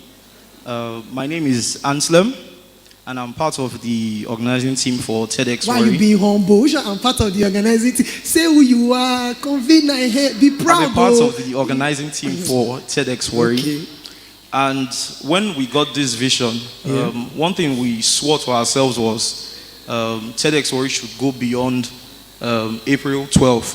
It should go beyond the lights, you know. And we have been working on how to build on that. Earlier, I made mention of some sponsorships and stuff that we have been able to secure, and all that is branded under the TEDx Warri Innovation Hub, which is the next step. You know, for everything there's always the question of what's next, and for TEDx Warri, what the answer to that question is the TEDx Innovation Hub, which will see our participants and even those that that were unable to be part of the physical event receive mentorship, scholarships, and you know, everything the flower needs to blossom, you know. So to signify this next step and this next phase of TEDx Warri, we have this cute looking cake here, and I want to call on you know, some of our partners and people that have believed in this vision so far to do us the honor of cutting and launching this next phase. All right. All right. So can we bring them up? Can we bring them up? Yes, first, I want to call on Mr. Omagbemi Kakayo. Okay. He's the CEO of OML 26 AMT. Yes, please, a round of applause. A round of applause for Mr. Omagbemi Kakayo. Yes. That's a very handsome young man stepping up the stage. You're welcome, sir. Thank you. Next, I would love to call on the MD of Warri Tech Hub. Okay, the MD of Warri Tech Hub is here. Please, everyone, give him a big hand. Come on. Awesome, awesome, awesome. I would also love to call on one of our outside of this, I'm a comrade. Aluta. Continue. Aluta. No. And you start from greatest Nigerian student. You see, okay, this problem. Okay, and in the audience, we have one of our senior brothers and leaders in the person of Comrade Obaro. So I would like to... Honorable. He's the not comrade. He has left SCG president. Well, honorable. Yes, yes. Please, a big hand for Honorable Obaro Igagifo. Right, yes. And finally, I would want to call on Barrister Elo Smooth to also join us on. All right, Barrister Elo Smooth here present. Please, can you join us? Thank you, thank you. That's the first lady that you are calling to join this awesome man on this stage. Thank you very much. Thank you very much. Okay, you can. Yes. So we want to cut this cake, but before we cut this cake, we want to launch this cake. An innovation hub is not a small project, you understand? And we want to be able to not just speak, but also execute. Because we understand that whatever sacrifice we make in the hearts and in the lives of the people in this city will benefit from it. We hear the word or the phrase, worry not, they carry last, is because the people that have gone ahead of us, they have made it a standard. All right, and we want to make sure that that standard does not also drop. If you take my industry, for example, some 5-7 years ago, if you want to count 5 comedians in Nigeria, 3 must come from this city. You understand? And it saddens me to say, in recent times, it has not been so. And it's not in just that industry, it cuts across other industries. And so we want to bring back that resilient Warri spirit. That spirit, that can turn a small business to a global empire. A small idea to one that can change the world. And so we want to launch this tech, or rather innovation hub. And so please, before you people will cut the cake. Yeah. This scoop, you are scooping me 5%, then you give me. All right, ladies and gentlemen, we want to cut this cake, and so we don't want anybody to come out and say, I'm giving this amount. Do you understand? But we believe we have capable hands in this place. We believe we have more than capable hands in this place. And so, Mr. Anselm, please come back. You have to be here when we cut the cake. Very important. Yes. So please, you can step, forward towards the cake. Yes. That's why they like saying ladies first. Ladies, sorry. Don't laugh. I'm just, be in the middle. You can give me the mic so that they will not say, So please, you can put your hands on the cake. We want to cut this cake. And we are going to cut this cake together, and as we spell out the word elevate. All right? And I want, other special guests, dignitaries, and personnels that are also seated in the audience to see this innovation hub as our thing. So please, even after cutting of the cake, Mr. Anselm is going to be accessible to everybody. In fact, you will stand, may everybody they see you, so that if anybody wants to, support this dream, they would be able to call you and do that if they want your account details, they want Bitcoin wallet, you understand? So you just be accessible to everybody. But we're going to now spell out the word elevate together. So please, your hands on the knife. Thank you. Mr. Anselm, you go first. Yes. Beautiful. Thank you. All right, everybody, we're doing this together. Can I have an E? That E is not excellent enough now. Give me an excellent E. Give me L. Give me E. Give me a V. Give me A.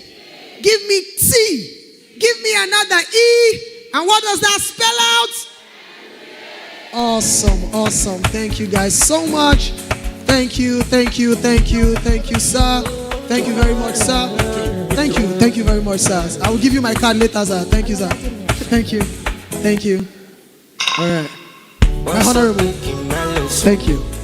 Right. So please, can we take the cake out of the stage? Thank you. Can we take this out? Let's do that now. Yes. Let's get the cakes out of the stage. Thank you. I can shout.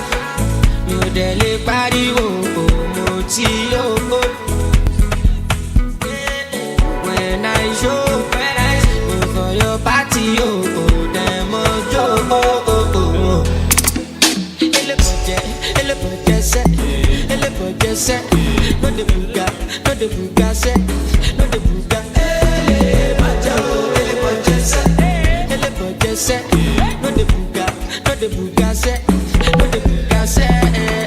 what's up, thinking I listen? We taking rock out of it. When you know like a shadow, me I'm not well. What's out there for me, shy? Don't know if I know. Mr. Money, I love it. Eleba, darling, never, ballin', forever. Go dig like a coach, baby, enter. Get money, could you go paper? You want you a big, but you want a bamba. Oh, shag bang, oh, shitty bamba. Oh, yeah, order, aquaba. You keep it gas, you keep it, I'm a Ghana. Oh, yeah, sicky, never. I buy the loud, but it's the bash, it's safer. Oh, yeah, give me pim, pop. Okay, oh, pop. Oh, yeah, second money, go sucker. Back booty up for me, yellow pop. No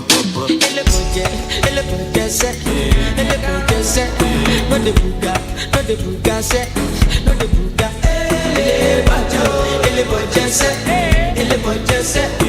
the buga.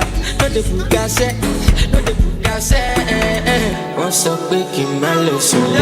We picking your doubles. Money moon like a champagne. Sorry for this session.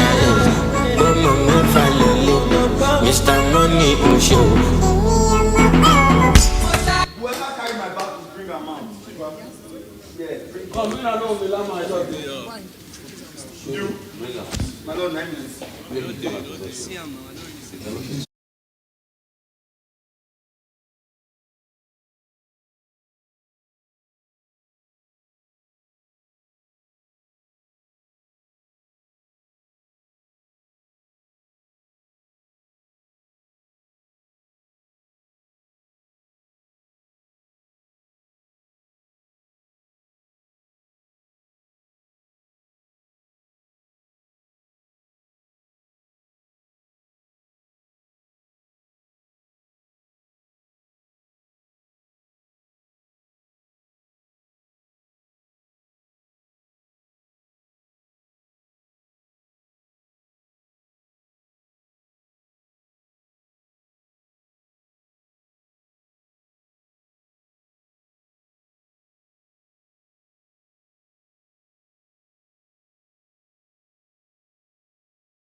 To save money. True or false?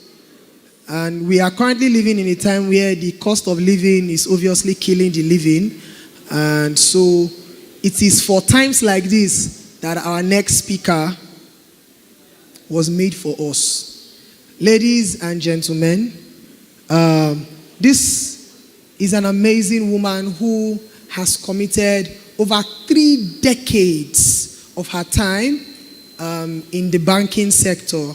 Ladies and gentlemen, she has held executive roles at Keystone Bank and even at Hope PS Bank. And she's one of us. She's loved by us. And she has taken out time from her very, very busy schedule to be a part of this wonderful event. She's dedicating, or rather she has dedicated her time and her life to setting young people and young women especially financially free.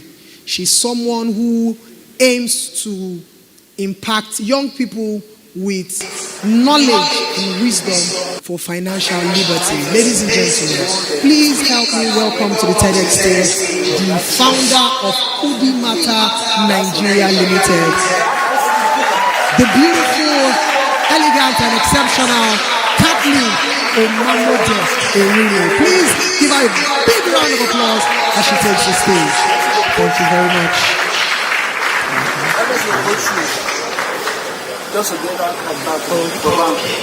At least my name is Omamode, so you could know where I'm from. Are you sure? Okay. It's money matters. I think I'm too fast from everyone, so let me calm down. Money matters. I think it's the most important thing, or we think it's the most important thing at the moment, is it not? How many of us came here stressed on money issues? How many? Raise up your hand if you had money issues, you came here stressed. Money issues. Everyone. Somebody wants to just tell me what happened with their money issues. One person. Where's the mic? Just one person. One money issue wahala. One money issue wahala. Anyone? Quickly. We are worried people in our area. Raise your voice. Let somebody just stand up and tell me one money issue. Salary finish. As you that very day finished. That very day.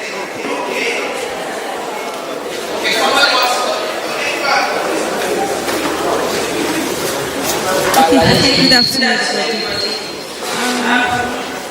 One of the challenges we have with money is trying to put it together is not easy. And that is why I'm privileged to be part of the program that is about Kudi Mata. If they pay me, talk out. Thank you.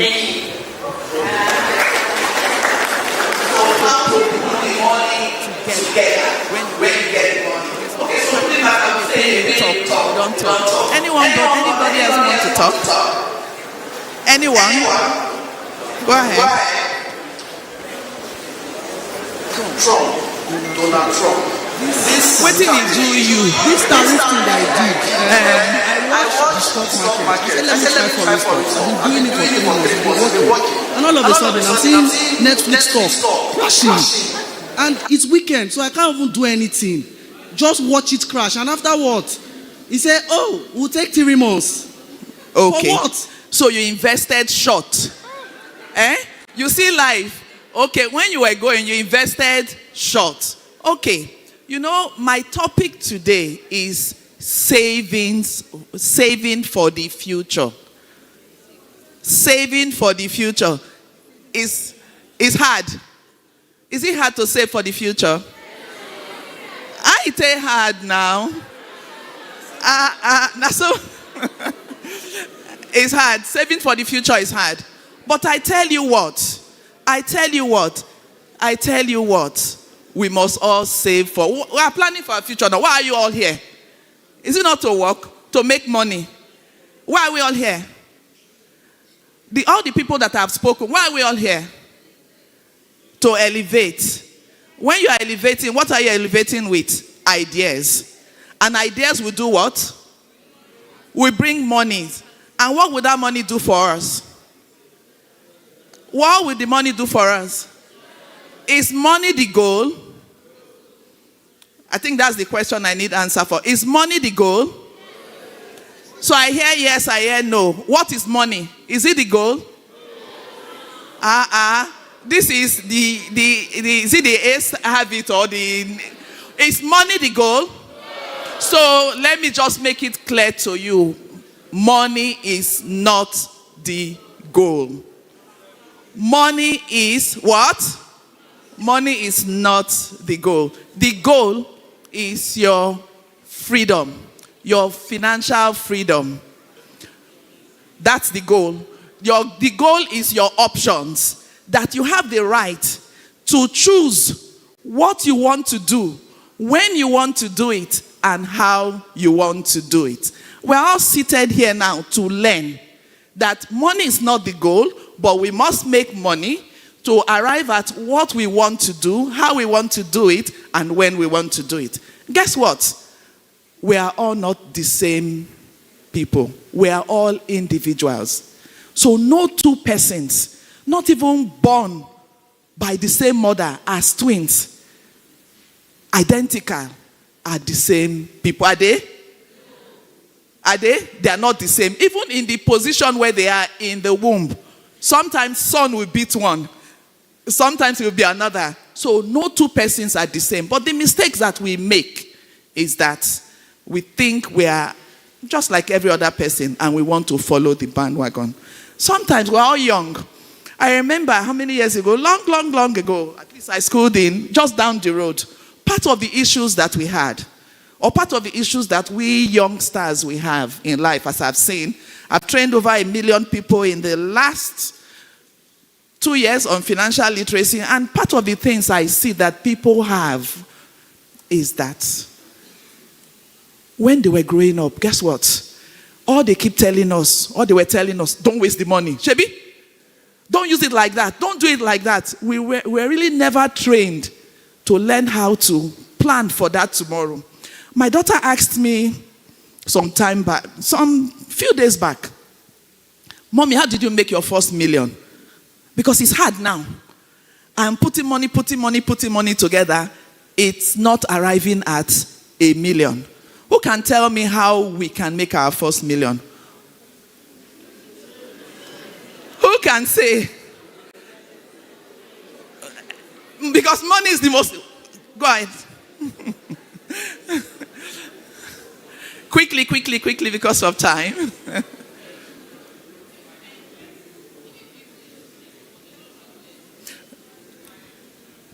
Quickly, please give to her. Okay, good afternoon, everyone. You can invest in importation, which is from China and UK, buying stocks for low price and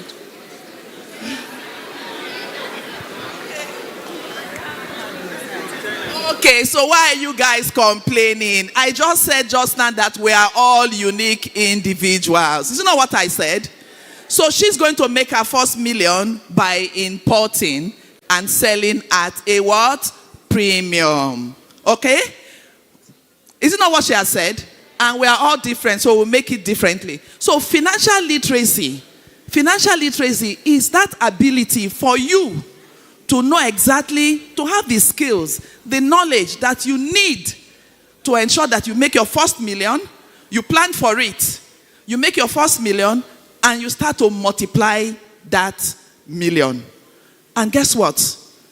When you plan, you would arrive at your millions, knowing that your own goal is your goal. So savings is a must for everyone. You can save no matter how the money is. So you say live within your means. No, you live slightly below your means. And guess what? One stream of income is never what can take you there.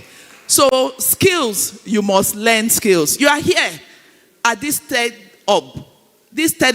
you must learn a skill. Must learn a skill. One stream of income, I tell you have to have like 3 streams of income. We are young. Where does money grow? I tell people money grow on intelligent mind. Monies grow on what? Intelligent mind. So you must have intelligent mind and you must have different streams of income. Must. And you must always go to school.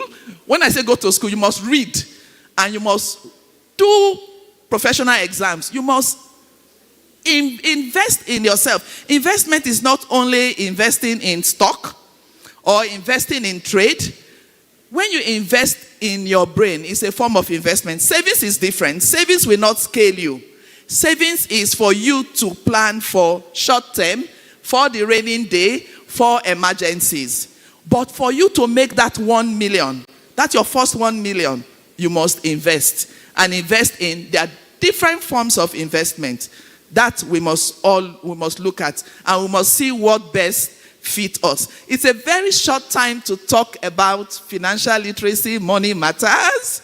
It's very, very short. I will tell you to go on the Kudi Matter platform. The first 10 people to pass the financial literacy quiz, we get some form of empowerment. The first 10 people to pass the financial literacy quiz. The pass mark is 70%. It's simple. All coppers nationwide go through it. All coppers nationwide go through that financial literacy training and take the quiz. So I would employ all of us to go and try it. The first 10 people is automated, so I don't need to say. The timing will show the first 10 people and we will select from there. Before I close, there are different levels where we are in our financial journeys, and we need to understand ourselves. I would share this slide. The slide will be given to all. There are different levels, so you need to identify where you are in your financial literacy journey, where you want to go to, what you need to do to arrive at where you want to go to. No matter what you do today, what you do tomorrow, as it relates to your business, if you are not financially literate, you would fail. So the foundation of anything that you need to do is that you need to understand yourself. You need to know who you are and your relationship with money. Everybody has a personal relationship with money. Everybody. Your relationship with money is different, and it is built on your background, your environment, your family, the circumstances, everything around you help you shape your relationship with money and where you want to go to. So you must first and foremost understand yourself. When you do that, then you can only have a better experience as you embark on your entrepreneurial or your business journey. And before I close, I'd like to say that your money journey or your financial journey is not predicated by just you, because you live in a community. You live within a family. You are not a standalone. So therefore, everything around you impacts and influences your relationship with money. And if you don't understand how they impact or influence you, then you are setting the platform for failure. But for TEDx, as we progress, and for Warri, I would like us to take a pledge. Can we put it on this? Can we bring up this pledge? Oh, can we read? The front people can help us read it now. Can we all stand and take the pledge? The front people will read. If they can. So sorry, it's small. It would have been. So you put your name, because we are a community and we are a group. And we have to take. So let's go. You put your name in the place of. So I go. I, Kathleen, pledge to embrace a growth mindset, knowing that every challenge is an opportunity to learn, adapt, and strong. I will seek financial wisdom, not just for myself, but to uplift those around me. I will build skills that will add value, asking, how can I serve my community, Warri, before asking what Warri can do for me. Because building a financial resilient future is measured not just in money, but in shared strength, knowledge, and hope. Together, we will thrive for a future for each other. Thank you.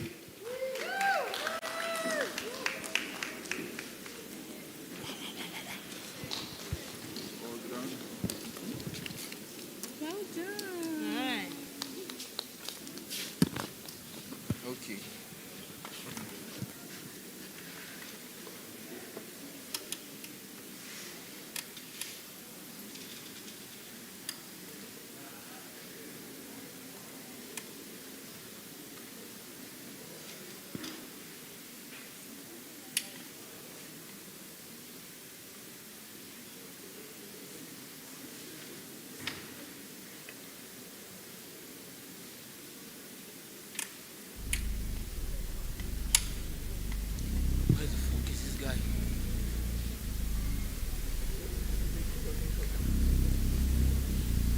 go smoke that ganja until I go blind. People will say I take ganja all the time.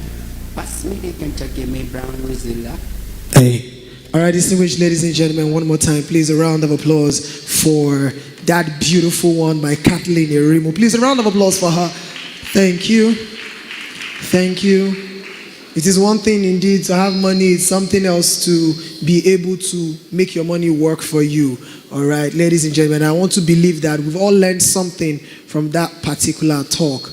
Ladies and gentlemen, I have the names of the 15 ladies that will enter heaven. Sorry, that will be that will be getting the scholarship.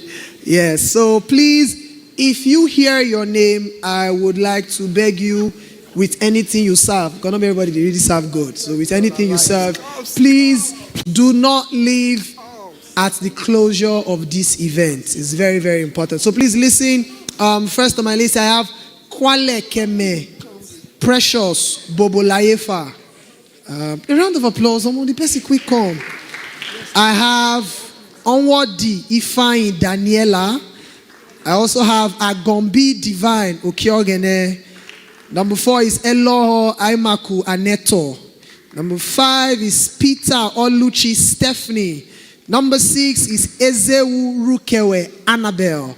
Number 7 is Amoshuka Ofiorishe Gift. Number 8 is Aweroswo Peace. Number 9 is Shebi Loretta Odeworishe. Number 10 is Akatakpo Abigail. Number 11 is Ankos Christabel. Number 12 is Mened Orishe Bemigo. I hope I got that correctly. Number 13 is Abigail Anusiem. 14 is Victoria Eluebe. This handwriting is not really clear, but I hope I got that correctly. And number 15 is Akbobaro Praise. So please, a round of applause for all 15 of them.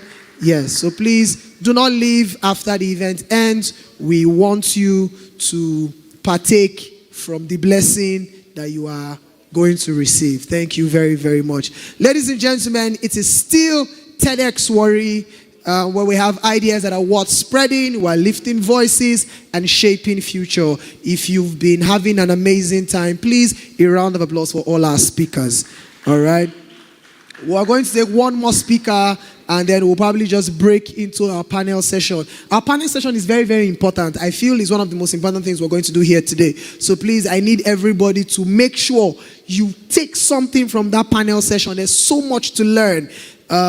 We've properly curated some really, really, really exceptional visionaries that are going to be sharing key ideas and are also going to be inspiring us properly. Information is everything, knowledge is power, and we need that. And so, ladies and gentlemen, please watch out for the panel session. I'm going to leave the music to play for 1 minute, and then I'm going to sort out the 15 ladies, sort out the list with who is going to handle them. And when I come back to the microphone, I will bring up our next speaker. So sit back, relax, and have a great time. Music. Something say me, I don't demand. Okay, see the go, leave on, just say you don't enter that side. I said to let them know what it did, mama. Some them taking me for a fool.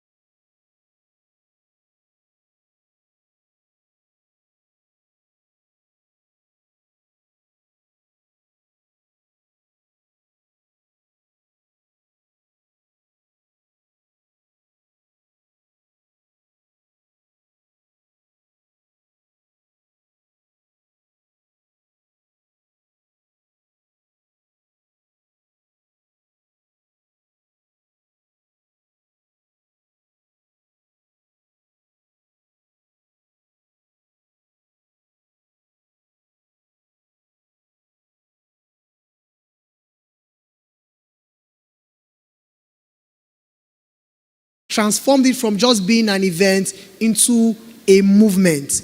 This is the one man who can bring out the young people across Nigeria together in one space. Ladies and gentlemen, this is the founder and creator of Rave Experience. Hold on. This man is so exceptional that he brought out the rave experience from Warri Delta State. Other states had to beg for it. Please, if your hands are not busy, welcome on stage the founder, creator of the rave experience, the exceptional Mofe Omasheye. The floor is yours. Good afternoon, everybody. I hope you can hear me. Hello. I see my teammates over there. Hi, guys. My name is Omasheye Omamofe. I am an event producer, an event director, and a general creative, right? I take pleasure in creating experiences and seeing people happy and bringing joy to individuals. I'm a Warri boy at the core of it. I grew up in Warri, Ekrede Shekiri to be precise. I'm a Shekiri. So I want to speak to you guys and tell you about Rave Experience. We started this vision in 2017, and it has grown, and it has been growing over time up until now. So we're about 9 years thereabout strong, and we're in 4 cities across the country, and we are growing. We're expanding. By next year, we should be in about 6 cities across the country. So I just want to, I'm privileged to be here on this platform speaking to you guys because being a Warri boy, people feel like, there are no opportunities in Warri and they need to travel to Lagos or Abuja to scale or to become something or to excel. But I can tell you that I made my first million in Warri. I made my first 10 million in Warri. And it keeps getting bigger.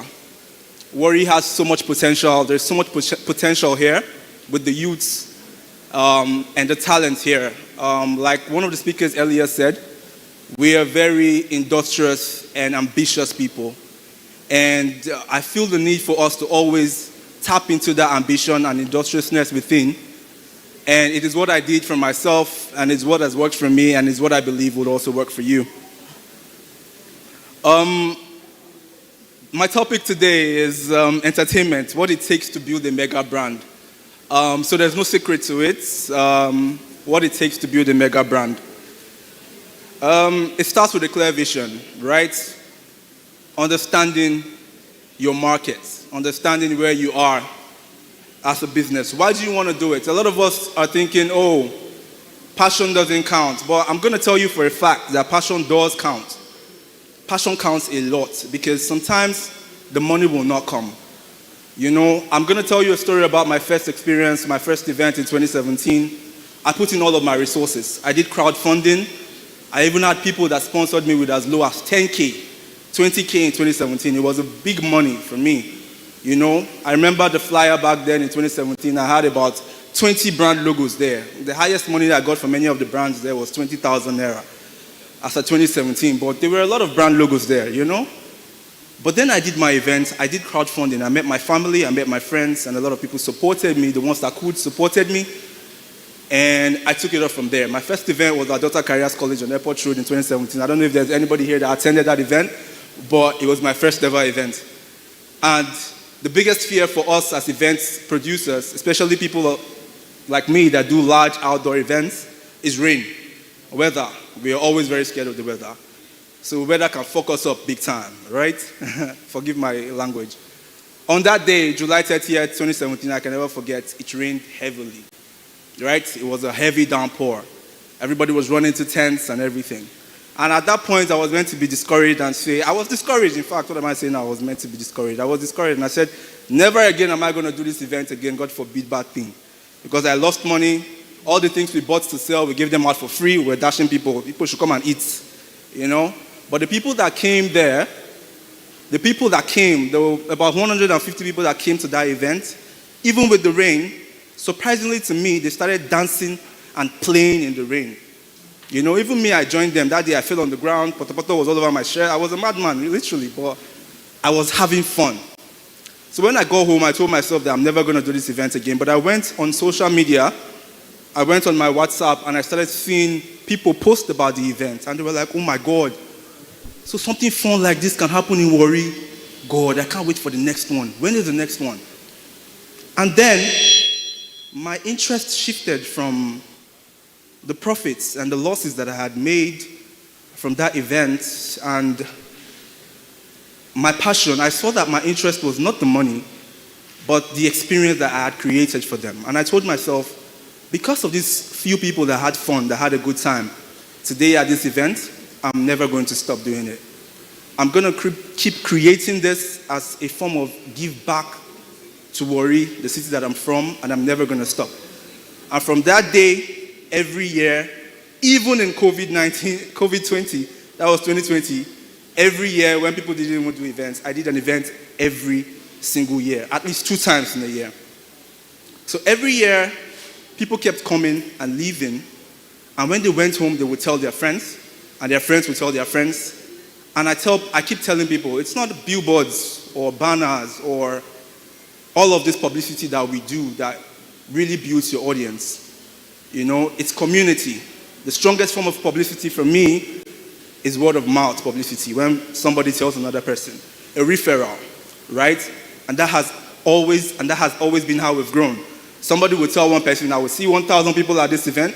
The next event will come, we will see 5,000. We do 5,000 at this one, the next one will come, we'll see 10,000. And that's how we continue to grow as a local brand in Warri. And the demand started to grow. People wanted to see more. You know, why are you doing it only in Warri? Bring it to Port Harcourt, bring it to Benin, bring it to Asaba, you know. And we decided to scale. And we thank God that Asaba is almost beating Warri now, because Warri has the most crowd for us, but Asaba has almost become the biggest location that we have. So presently we are in Warri, Asaba, Port Harcourt, and Benin. So like what I'm trying to say is, I'm not saying ignore the money. You can have a project that you run or a 9 to 5, but always let passion be your driving force. Because even when I was tired, even when there were no sponsors, I kept pushing. I kept trying to make sure that every event was being organized. So yeah, another thing is quality. One thing I don't compromise about, if you can ask the members of my team, is the quality of an event. I don't care what the budget is, I will break the bank to deliver an excellent experience to my audience, because I know that whatever I invest in making sure that they have a good time, it will be replenished for me in tenfold in the future. So I never compromise on quality, for sound, for lighting, for security, venue selection. There is never compromise. And that's one thing I always want us to do. Sometimes we're trying to, in this current day and age, a lot of people are seeing is believing, like they say. It depends on how you package your brand before people will accept you for who you are. So you cannot say that, oh, I am an entrepreneur and I'm trying to, I don't want to spend too much on my branding, on my packaging, I'm doing and you expect people to embrace it, you know. Package your brand, you know, make it sellable to the eyes of people that you're trying to attract as your target audience. And that's one thing that we never compromise with my event, and it's something that we will never compromise on. If the budget is 1 million naira and we are not even looking or even knowing how we're going to get the money back, I will spend 1.2 or more to make sure that excellence is the focus. So I feel like everybody and every business owner or every young creator should aspire for excellence. Quality over quantity. You understand? So that's it. Another thing is community, right? A lot of people come out today and they want 1,000 people at their events. They want 2,000 people at their events. You know, they see Rave Experience with an audience of 15,000 and they're like, how did this guy get here? But there were days when we had less than 100. There were days when we had 150. But we kept doubling those numbers over the years, right? I'm going to be very honest with everybody seated here. The secret to success is consistency. If you do one thing that you're good at over and over and over again, excellently, the sky is your starting point. I promise you that. You can take that from me. And another thing I noticed about young people is you don't volunteer, right? You people are not willing to learn or go out of your comfort zones. I volunteer. Even as at where I am right now, I volunteer. I use social media to my advantage. I'm in people's DMs. I'm sending people DMs like, boss, I beg, I want to work with you. I want to work for you. This is what I have done. This is what I can do. Right? Because I don't know everything. I'm an engineer by graduate. I'm an engineering graduate from the University of Port Harcourt, but I'm doing entertainment now. If somebody told me 10 years ago that you'd be an event producer, I'll say God forbid, because I don't even like the limelight. I'm not a very social person, so I don't really like to be out there like that. But I find myself doing it, and because God has put it in my hands and I love it, I'm putting my heart to it. So I advise for everybody to start community. Build your community, no matter how small, even if it's 15 people that love your brand. Make sure that every time those 15 people experience your brand, they feel like VIPs. You know, they feel like they're the only people in the world. You know, I don't care for the numbers, right? But start small and build a community, and it's that community that will sell your market, that will carry your product on their head and take it to the world. Another thing I want to speak to is evolve. You know, never be afraid to evolve. You know, sometimes we're always trying to play local. Oh, I'm a local brand. I started in Warri. There's nothing I can do. I remember when I started Rave Experience in Warri, sponsors there was a stigma about Warri. There was a stigma. Brands were not coming here. You know, somebody said that the creators before us, that when brands give them opportunities, they messed it up for our time, you know. So we're reaching out to big brands. Oh, please, come to Warri. These are our numbers. This is what we're doing. They said no, that their target market is Lagos, Abuja. If they are even struggling to come to the south, it will be Port Harcourt, but never Warri. So we stopped trying to fight to drag them in. What we decided to do was focus on selling excellence, right? We just focused. We ignored them, ignored the brands, and continued to build our numbers, continued to build the quality of our events, and they came begging, right? At the end of the day, they came begging. Some of them now, before January starts, they are running to me and like, how far? We want all your events for the year, you know? But before, they were like, Warri, what's happening in Warri? There's nothing there, you know? But we showed them that there's something here. You know, we brought them here, and now they are locked in. So you can start local and go international. There's nothing wrong with starting small. There's nothing wrong with starting local, right? So, and always listen to criticism. That's another way to scale your brand to a mega brand. Always listen. Like, I always tell my social media manager, don't delete the comments. If they're saying something bad, don't delete it, right? I even tell them, create a feedback sheet. Let's hear what they have to say. Always hear what your audience or your market has to say, because it's when they tell you that you're able to now correct and improve. But if you're clueless about it, you think you're doing everything excellently well, and you keep failing over and over again, and they will keep getting fed up with you. So always listen to feedback from your audience. And another thing is you need to find a team. I think that's one of the hardest parts of being a creative in this day. There's little or no people that are willing to work and learn, right? But you need to find a team. A team of people that believe in your ideas, that understand where you're going to, the vision point. I tell my teammates every day, we have not started. You people think that we are doing numbers. This is not even what I see. This is not the vision, right? We have so much more potential. We have so much growth, so much more growth to do, right? And the funny thing about it is, I did not have any experience with events. I didn't go to school to be an event producer. I didn't learn it, right? But because there was a passion for it, experience now, my sister tells me I should write a book. I mean, I wanted to go to school. I'm going to school in London to improve my event management skills. But my sister said, you will go there and you are most likely going to teach them. But I'm like, no, I don't want to go and teach them. I still want to hear what's in they get to talk. I want to see them. Do you understand? Because we never stop learning. We never stop improving. We never stop growing. So always strive to improve. Always strive to learn. When you hear of a free masterclass or you see somebody talking, don't just say, waiting in no, I know pass on. What you want to talk where I never hear before. Give them listening ears, right? And you would be able to scale from there. About the team, find people that are dedicated, people that are willing to work. Pay keen attention to your volunteers that volunteer for your events to work for you.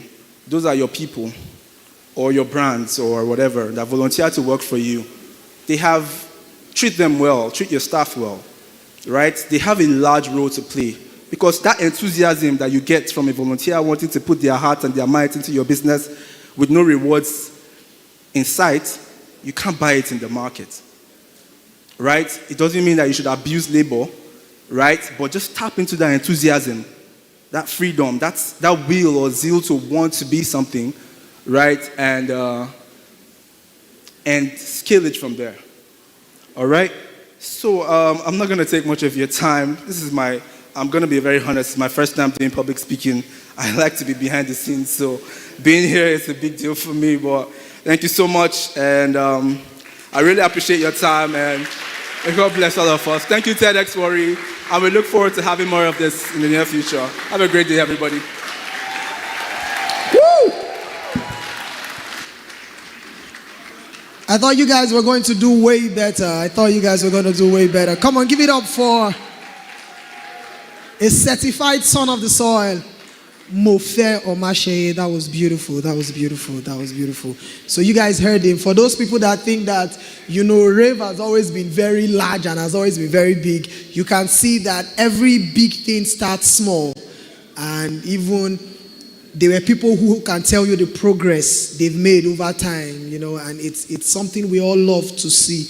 I think this year, they say they're not selling tickets at the gates, all tickets, you buy them online and all of that. So, so the crowd at rave, you would think me, Erijesu, is doing crusade. Yes, it's nice. It's beautiful to see, really, because the kind of numbers they do, we only hear people do it in Lagos. So to see it being done here, it's amazing. One more time, please, a round of applause for Mofe Omashe. Beautiful. All right, ladies and gentlemen, we have a little video we want to play. Please, can we cue up that video? Can we cue up the video, please? Thank you. One of our guest speakers, unfortunately, could not make it to Nigeria, but he sends his greetings. Don't play yet. Just cue it up. Don't play yet. Thank you very much. Ladies and gentlemen, you know him. If you've seen the Netflix blockbuster series Far From Home, and you know Reggie, that character that was so layered and so compelling, then you recognize the face on the screen. Ladies and gentlemen, he's one of our own. He's a son of the soil. And he could not make it, but he has a few things he also wants to share with us. And this is the beauty of technology, really, that somebody somewhere, oceans apart from us, can put something together and send to us. And so, ladies and gentlemen, please, let's listen and watch this beautiful speech by Nashe Jemide. Please, the screen is yours. Let's go. Thank you.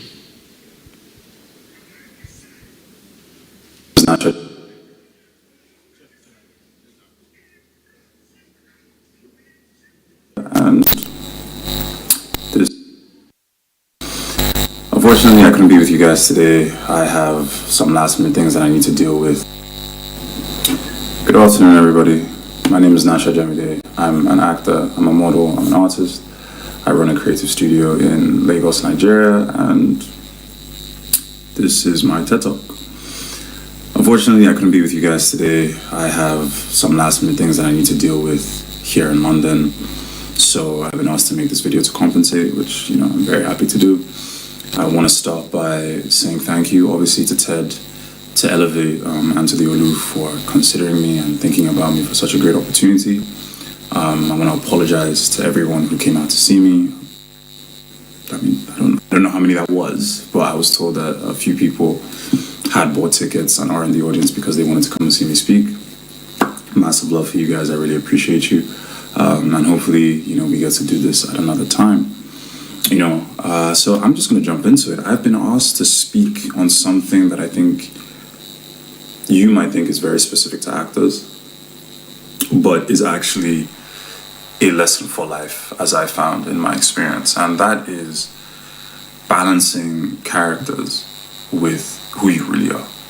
Right, which is something to an extent that we all have to do in our day-to-day lives. But obviously, as an actor, you take it to an extreme, and I think it's something that people wonder a lot about actors, and the funny thing is, in my experience, which is a little bit counterintuitive, in order to play a character well, you actually have to find as much of yourself as you possibly can in that character. You have to empathize and you have to flow. Right? Those are the two key things that I have found in delivering a convincing performance: is empathy and flow. Right? What is empathy? Understanding people, feeling what they feel, relating to what people feel, and being able to put yourself in their shoes. Right?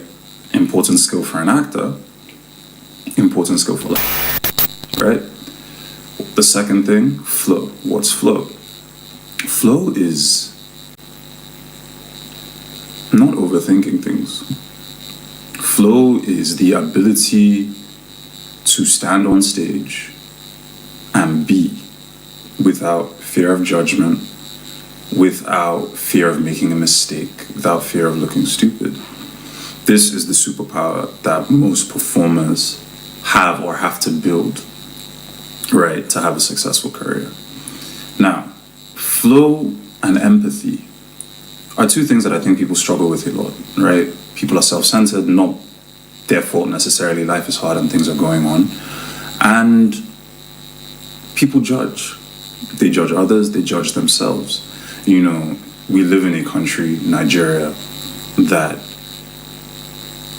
I think is pretty judgmental. I don't know, you guys can tell me how you feel about that. You're told what to be, how to be, whether that be religiously or based on your gender or based on, the tribe that you come from or your social class.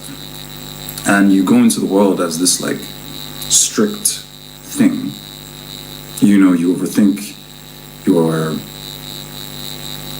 words, you overthink your actions, you put on a mask, when you're speaking to people who are older than you, or when you're speaking to people who are in a position of authority. And that's just kind of, the environment that we've created, right? And the key for me was to throw all of that away. It was to get to a point where,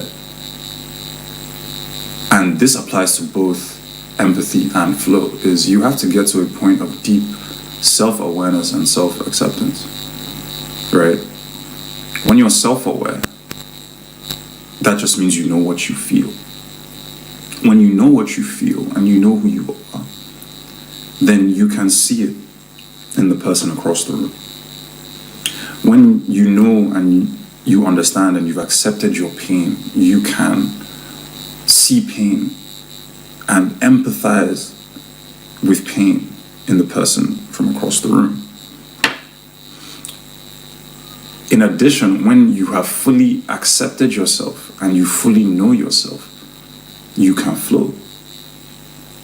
Because you're not worried about making mistakes. You're going to make a mistake, you know that. And when you make that mistake, you're going to brush it off because you love yourself, you've accepted yourself, and you understand that everybody makes mistakes. Right? And the people who are judging you are no better than you. And the way to move forward in life is to ignore all of that and just do things.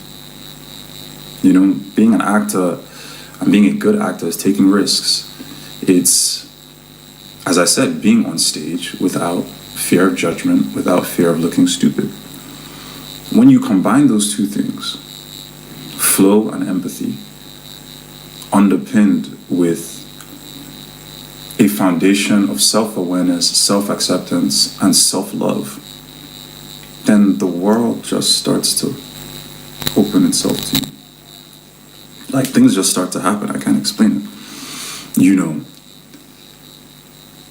You see things in a way that other people don't see things. You connect with people and you connect with situations in a way that other people don't. You raise your hand in class. You know, when people say, who can do this, you might not be able to do it.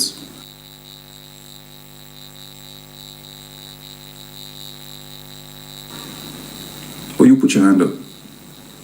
Because you're just a flowing guy, you flow. You feel me? I'm not playing. This is the reality of the situation. I didn't write the speech. I didn't write the speech because I wanted the speech to be an example in flow.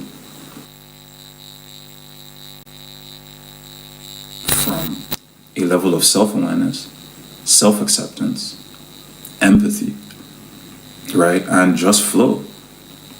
I wasn't scared to say the wrong thing. I wasn't scared to make a mistake. I wasn't scared to look stupid. I wasn't scared to fail. And a lot of successful people will tell you this. You know, it's about taking risks. It's about putting yourself forward, right? And that, frankly, is the key to being a good actor, in my experience, but also the key to living a happy and fulfilled life. You know, so go out, take risks, get to know yourself, love, you know, and accept whatever comes with that. Don't judge it, just take it and move, flow. And, you know, things should start to pan out.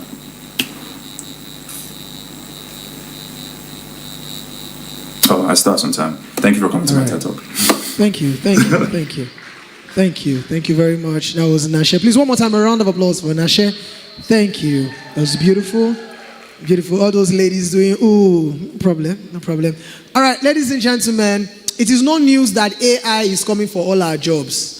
But fortunately, our next speaker is someone who is going to teach us how to navigate so that whatever innovation and technology comes up in the future, we will be able to adapt and stay relevant in whatever field of interest we find ourselves. Ladies and gentlemen, please, this man is certified by the German Agency for International Cooperation. Please welcome to the TEDx stage the co-founder of Mindshift Consulting, an exceptional visionary and astute speaker. One more time to the TEDx stage, John Iyoha. Welcome. So, good afternoon, everybody. Energy, please. Good afternoon, everybody. Okay, so how many of us think doing business in Nigeria is hard? How many of us think doing business in Nigeria is hard? Okay, how many of us want to give up? We're failing forward.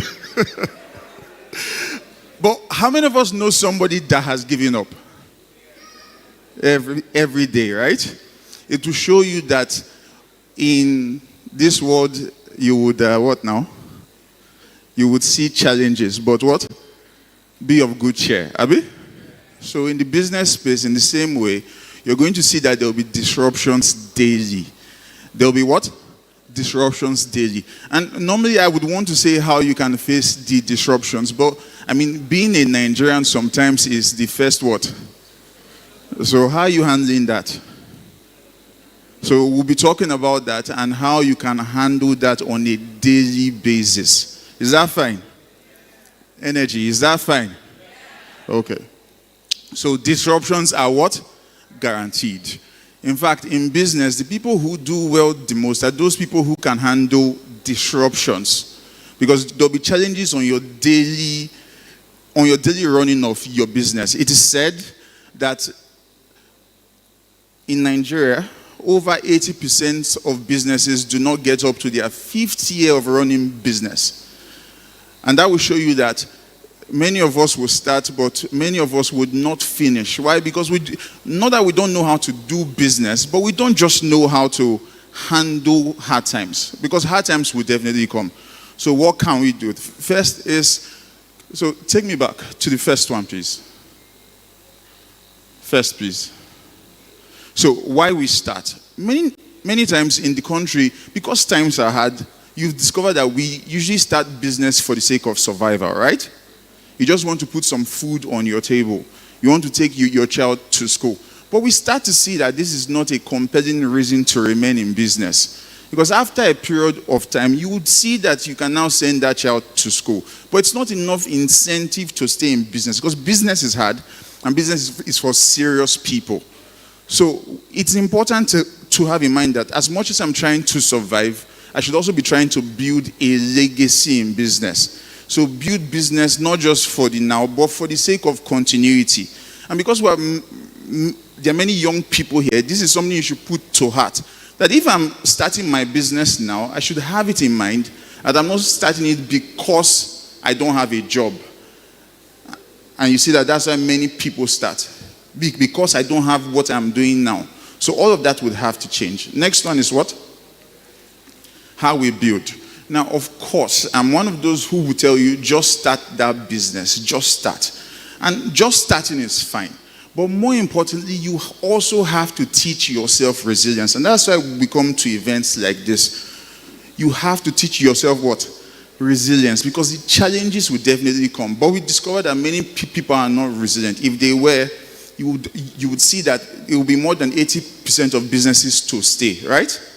Okay. Or more than 20% to stay and 80% to go. Okay? Next one, please.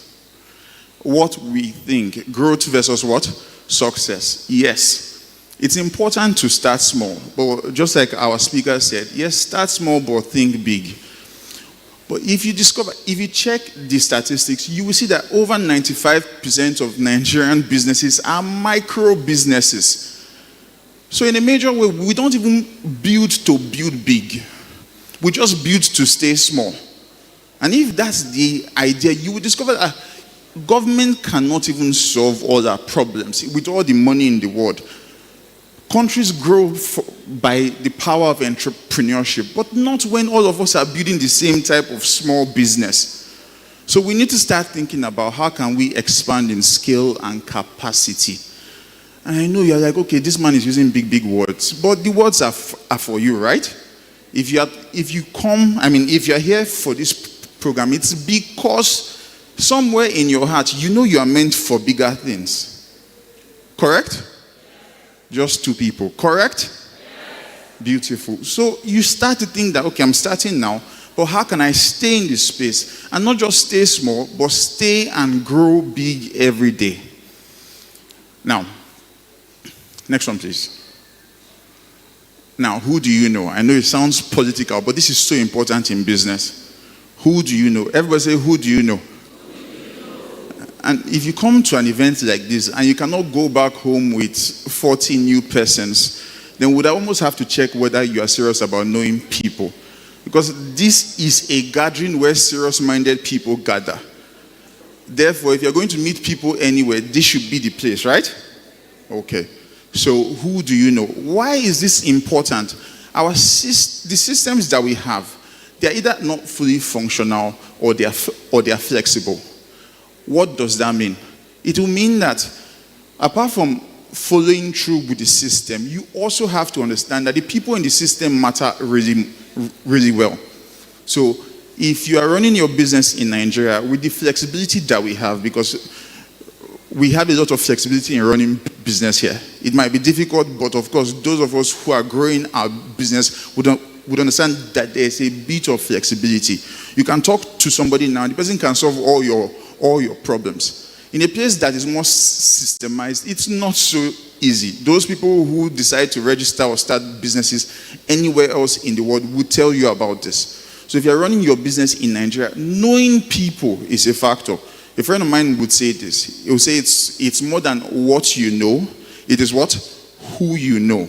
Because if you know somebody, then what you know becomes becomes much more powerful to open doors for you. So competency is good, but also relationships matter a whole lot. Our speaker here was talking to us about the strength in starting communities, of joining communities. I know we all like to think that is connection. Everybody hates connection till the connection is working for them, Abi? So build network, build relationships. Next one.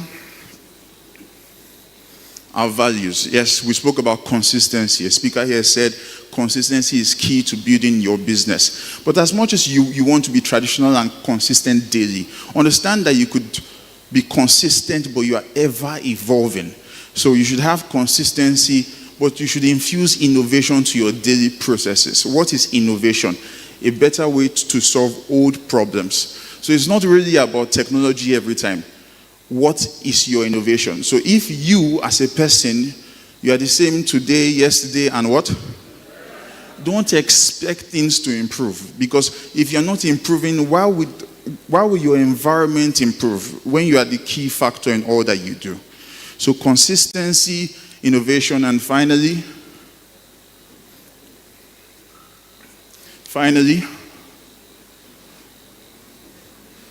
can we all say finally? Sir? Okay. So now, disruption is innovation that displaces traditional business models and creates new values. Now, very importantly, it helps you solve problems creatively and thrives where systems are what? Broken.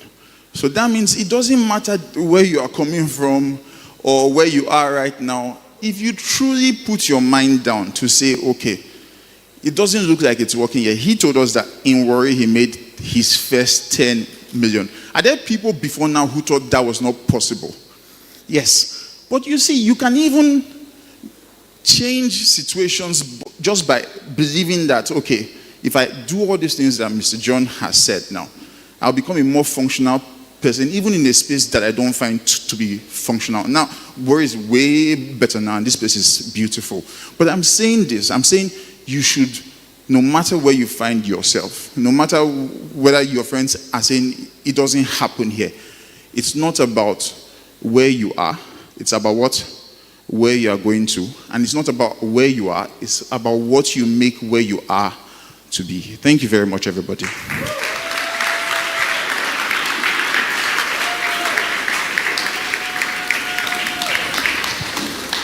Thank you.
thought leaders in a room, and we're saying, how can we change the policies that govern Africa to benefit our people better?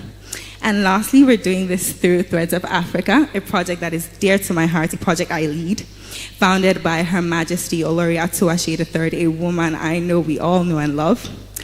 At the core of Threads of Africa is a desire to see African designers prosper beyond what we're currently seeing. And so we're not just a funding, can we go to the next slide, please? Thank you. We're not just funding African designers. We're not just saying that this is a fashion prize or it's a funding program. We're saying and we're providing African designers the opportunity to mentorship, to opportunities to access, because we must remember that access is a gift. And so we're giving them the access they need to not just thrive locally, but also globally. And so we're saying, how can we foster conversations that change the policies to better fit our people? How can we better intercontinental trade? You know, it shouldn't be easier to ship something from Lagos to London than Lagos to any other city in Africa, right? And we're also creating opportunities. Thank you. Next slide, please. Thank you. And so last year we launched the very first fashion prize, like he said. The plan was to give out $5,000 US, but when we looked at the talent that we had seen, and we reached nearly 1 million Africans, and we had nearly 1,000 applications. You cannot look at that amount of applications and only crown one winner. So under the lead of Her Majesty and our judges, Banke Kuku, Ugomonye, Sandra Tubobereni of Tubo, and Businge Matiko, we were able to crown actually 3 winners and give funding to 2 people. So we gave out over $7,000 US in funding. But we didn't just give them that, we gave them mentorship opportunities with the judges I had just mentioned. And here's why it matters, right? We knew that was the beginning, but here's why it matters.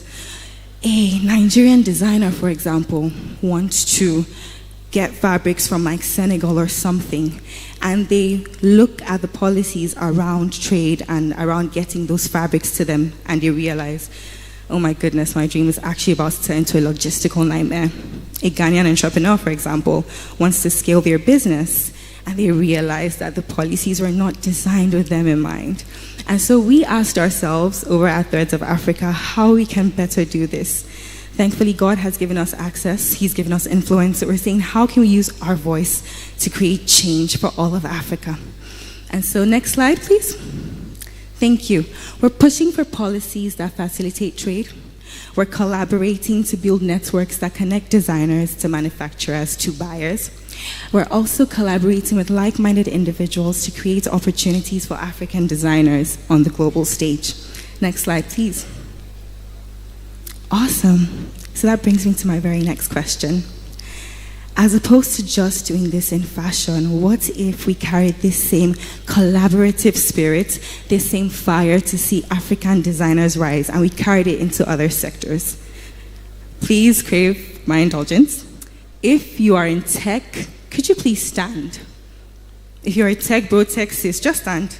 Bear with me, stand. Do we have just 4 in the house? It's fine if we have 4, we'll work with 4. Awesome, okay, look at that. Okay, they're rising. Awesome. I want you to look around the room, please. These are connections that can be formed. These are threads waiting to be woven. Daily in Africa, it seems as though we are waiting for someone to come and save us, but I make bold to say that all we need is in this room today.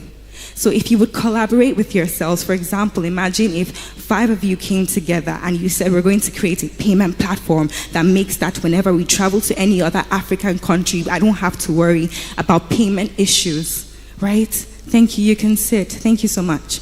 If you're in fashion, if you're in media, it's the same thing for you. The future of Africa's solutions are on your shoulders. We're not waiting for some external savior, right? We have the solutions, and it's high time we start connecting with one another to make those solutions. So my challenge to you today is to look beyond yourself, build beyond yourself, build for worry or build beyond worry. I always tell creators when I'm speaking to them that your audience, your competition isn't local, it's actually global, right? So build beyond worry, build for Nigeria, build for Africans, right? And as I end, I'd like to say that I know a lot of us are looking at me like, yes, this sounds great, but you realize I'm a young person. How do I do this, right? Start small. Don't look at the elephant. You know, it's such a big picture. It's such a big vision, but start small. Take the first step. Speaking to you, I'm also a young person who is doing these incredible things. And if you had told me I'd be here a couple years ago, I would be like, who are you talking about? Who's that? Not me. Because my life has taken such an interesting turn. I went from being in events like Mofe the Creator to going into photography, going into fashion, and here I am now in development, right? So start small. Take that first step. Let's connect Africa. Let's build Africa. Thank you all so much. Come on, come on, come on. Give her a big hand. That was beautiful. That was beautiful. Thank you. That was awesome. Amazing, amazing, amazing, amazing. Ladies and gentlemen, that was Princess Iman Sado telling us about how powerful telling stories can be. And so, ladies and gentlemen, right now, we have just a few more items on our program, but right now, we want to have our panel session. And our panel session is a very, very special segment. And so, I would like to call on our panelist and also our moderator who's going to be curating the panel session. Ladies and gentlemen, please, I would like the production team to please move the chairs upstage. Please, we want to have the panel session now. So please, can we move this upstage? Can we move this upstage? Production team, please, I need you all to do that now.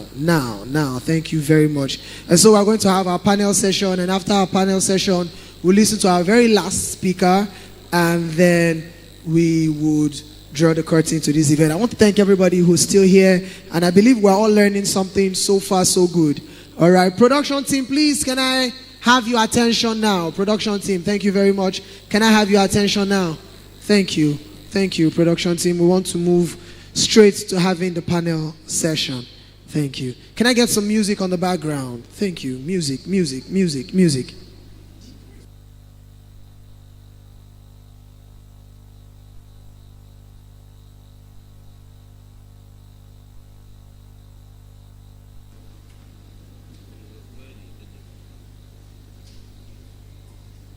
All right.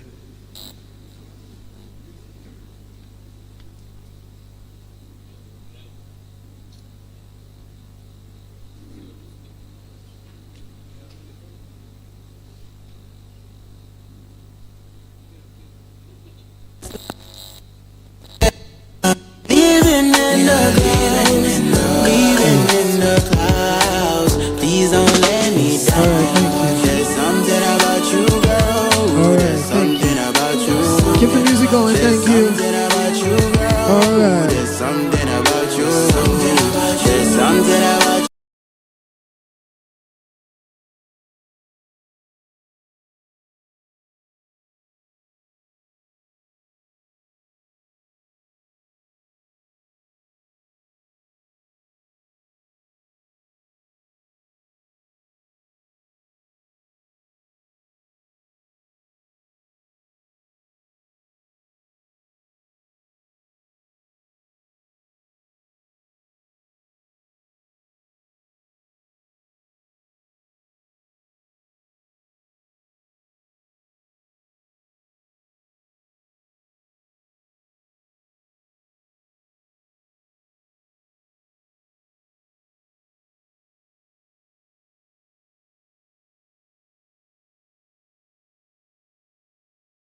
Senior Special Assistant to the Executive Governor of Delta State on media. Ladies and gentlemen, please put your hands together for Lady Henrietta Enwereaku to the panel session. Thank you very much. Keep those hands going. Keep those hands going. Keep those hands going.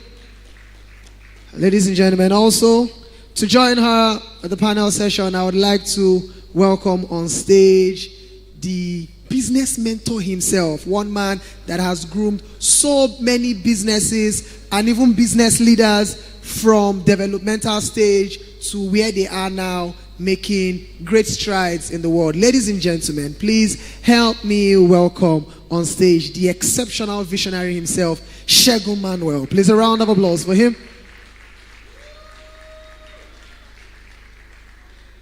Thank you.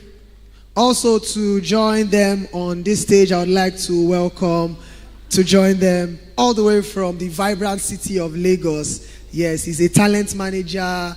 He is so many things when it comes to music, a distinguished music executive himself. Ladies and gentlemen, this man grew Vibes FM Lagos from just 0 listeners to about 1.2 million listeners in a short period of time. Please a round of applause for Chidozie Onwusoba as he joins them. Please a round of applause.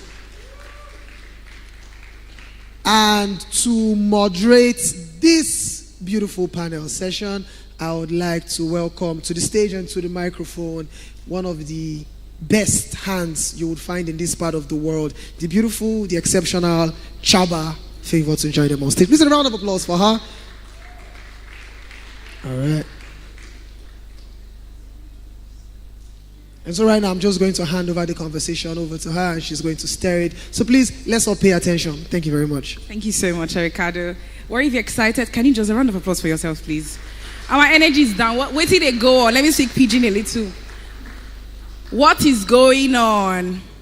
In church, we'll say hallelujah. Praise the Lord. A round of applause for yourself, please. Thank you so much. My name is Favor Chaba, and you're welcome to TEDx Warri once more. A round of applause for yourselves, please. TEDx is known for its ideas that share and provoke productive conversations. And with these, join me as we explore the elevation impact on media, business, and entertainment for future innovation with my lovely panelists. Can we celebrate them, please? You look amazing. Thank you so much, and you're welcome to TEDx Warri. First off, how do you feel, Segun? I would love to answer. We have very short time. So how do you feel being here today? Awesome. So this is the second TEDx platform that I'm on, and both of them in Warri. I'm excited to see this large number of people, and the fact that they've waited up until this time. It's a lot. For me, it's something that is very encouraging. Thank you, everyone, for waiting till now. Well done. So to Henrietta, hello, my beauty. She looks amazing. Can we celebrate her, please? She's the light among the men, so they are not darkness regardless. Yeah. So you are the convener of Delta's Creators Hub, Hangout for Creative for Delta State, and you're one of the names that has created impact and your love for creativity. How do you feel about this today? I am impressed that we have this number of people here. I've been to this hall before for one program, I can't remember, but I don't think I saw this number of people that day I came here. But today, the fact that you're still here, I think this is past 4, and you're still here. And I think it's just water you've had or something, and you're still here. That means you are on the way to greatness. And I'm happy that all of you are here today. And I'd love you to celebrate yourself, please. Thank you for staying here. Thank you for gracing the event. And we hope you learn a lot from us before we leave here. Thank you very much. Thank you so much. And from the city of Lagos, the busy city, the city everybody wants to go and make money. True of us? True of us now. How do you feel, sir? Good afternoon. I love the It's working. So I can't even lie. I don't like doing public speaking. Interesting. That's the first thing. But because of the people that invited me, and I'm proud of what they are doing, that's the only reason I'm here. I promise you won't catch me doing this anyway. But we caught him today. Hallelujah. So to you, since you're the, you're the insider among all of us here.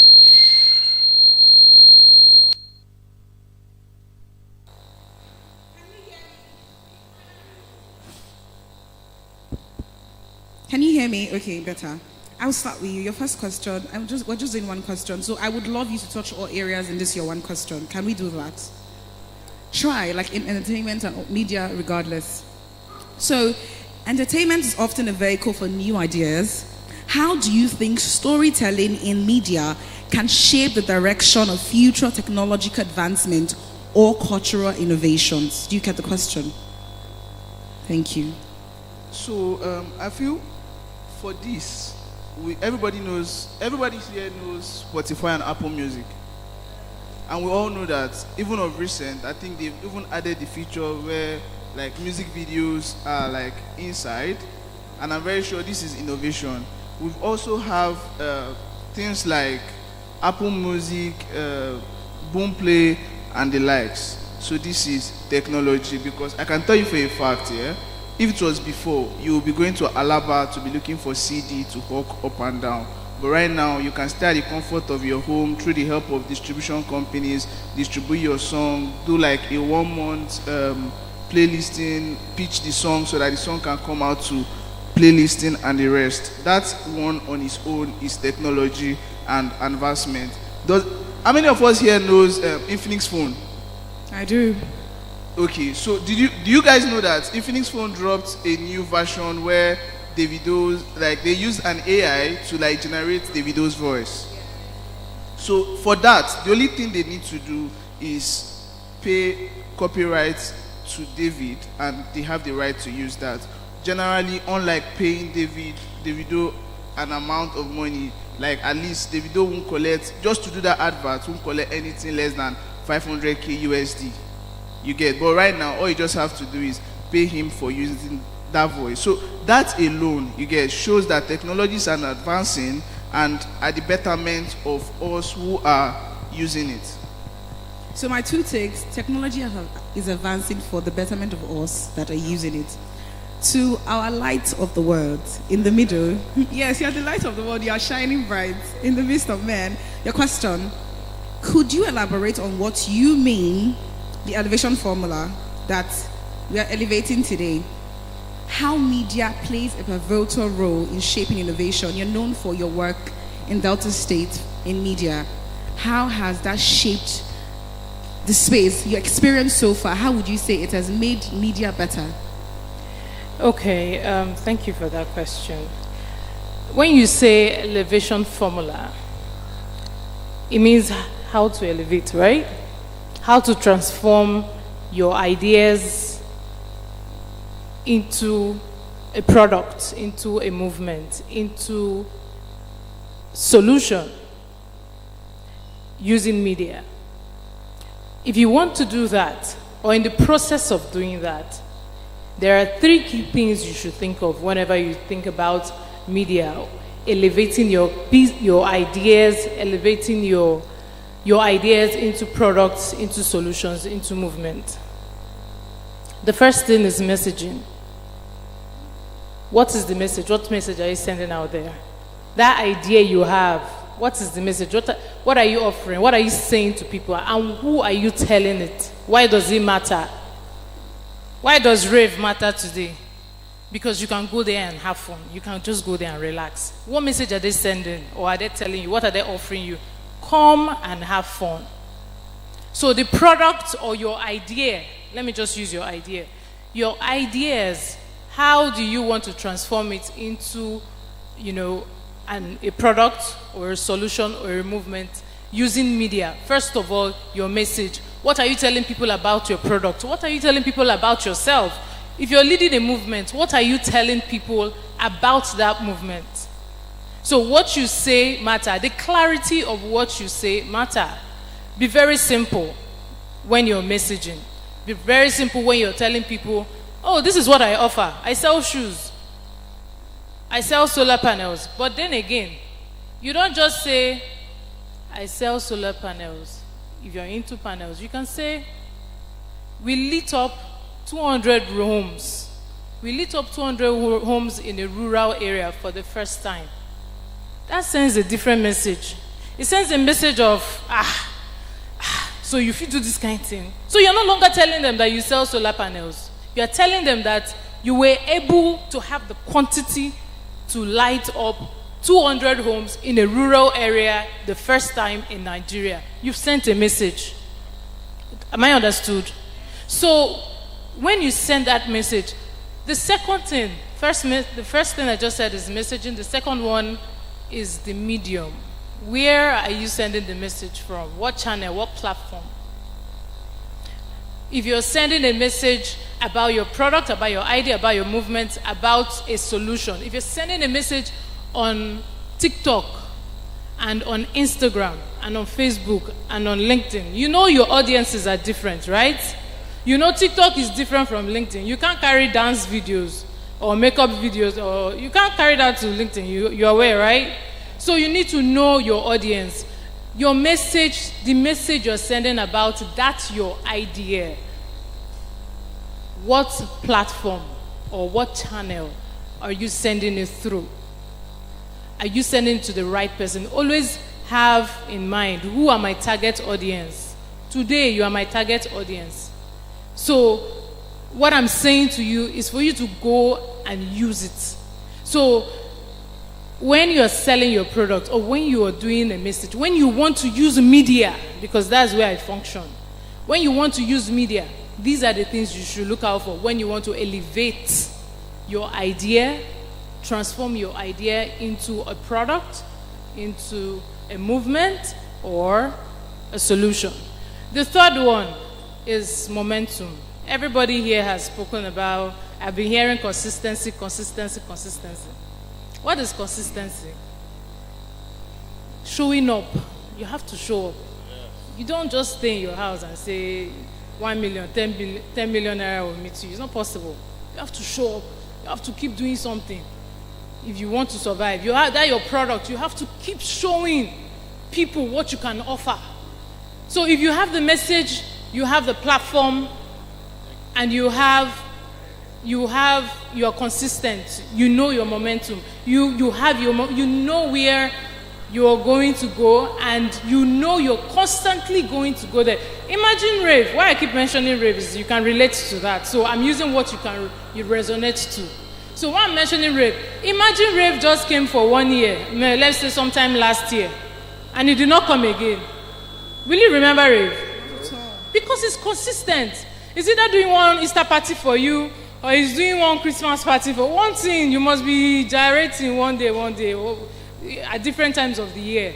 So why is rave in your head? Because he's consistent, and he now took it elsewhere. He's no longer here in Warri. He's in Asaba, he's in Benin, he's in Port Harcourt. So that's the power of consistency. You have to show that your product, market it like nobody, because nobody would market your product like you. So momentum, consistency, and strategy. How strategic are you? I heard so many collaborations today. Collaboration, just don't hear collaboration and, it will enter here and it will leave here. When we talk about collaboration, you can start with the person next to you. Don't go and look for that one big company you want to collaborate with. Start with the next person close to you. I don't want to take so much of our time, but consistency, collaboration, that's how you build your momentum. So these are the 3 M's you should also always think about when it comes to media. There's so many things I would have loved to say, but I know we don't have time. So always think of your messaging. It should be clear, it should be brief. This is what I offer, this is what I'm offering. And secondly, your medium. On what platforms are you, putting out what you're saying you offer? And how do you build your momentum? So these are the 3 things I want to say. You can market your product. When it comes to visibility, you see that social media, I think we've passed the stage of traditional media. We are now in the digital media age. So you see social media, it's okay to dance and, do service posts on social media, but I believe the digital media is there for you to make any amount of money you want to make. So utilize it now that we are all young and everybody. Once you post something and you keep at it, there's no way you won't progress. Let me just leave it at that. Thank you so much. A round of applause, please. Can we clap? Let's do better. Thank you so much. Now to the Odogu of customer service. I like calling you the Odogu. Your question. How do changing customers' expectation shape business innovation, and what role do businesses play in anticipating and responding to this shift?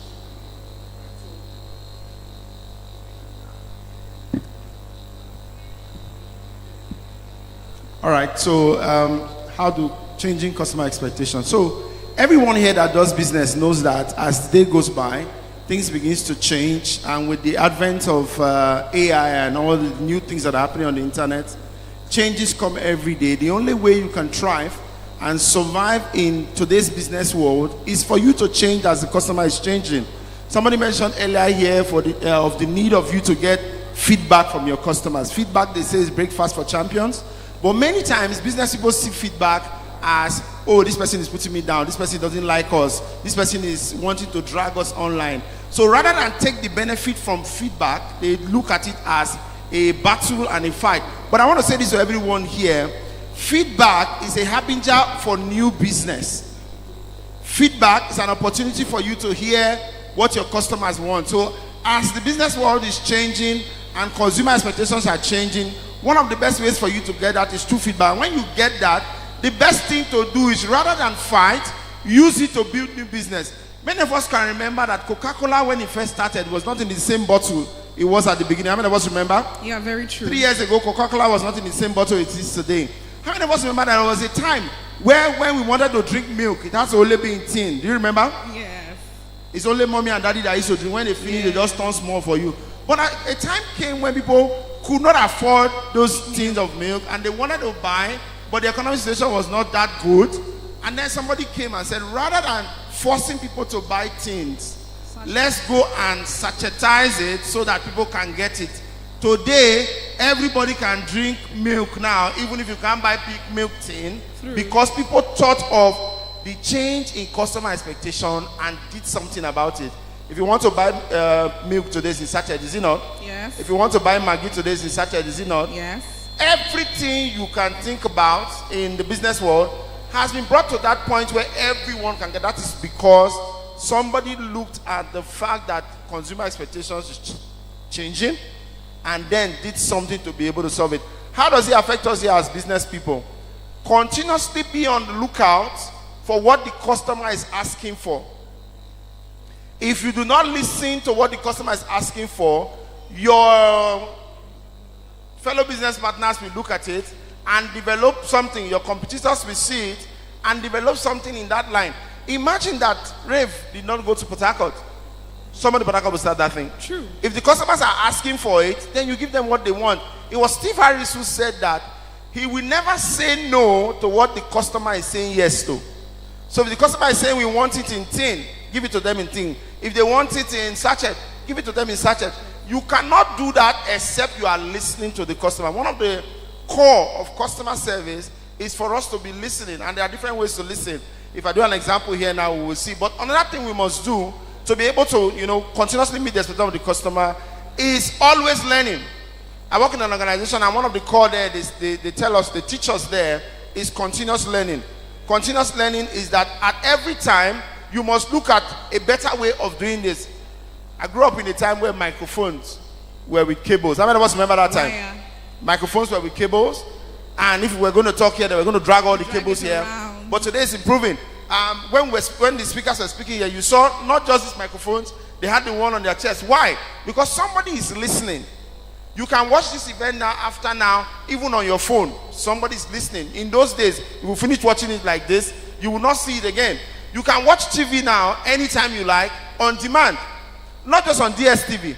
On your phone now, you can watch. How many of us know we can do that now? The world is evolving. Businesses are listening. The question is, are you listening to what your customers are saying?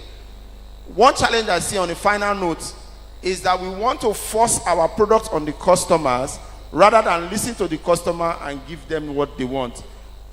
I hope that as we have heard today, what we will do, we'll switch. Thank you. Thank you so much. On this note, because of time, we'll close this panel section. And I'm going to throw just two opportunities to the crowd. If you have a question you want to ask to any of them, raise your hands. Just 2 people, please. 2 people. On media. Okay. 1. Another person. Which of our speakers?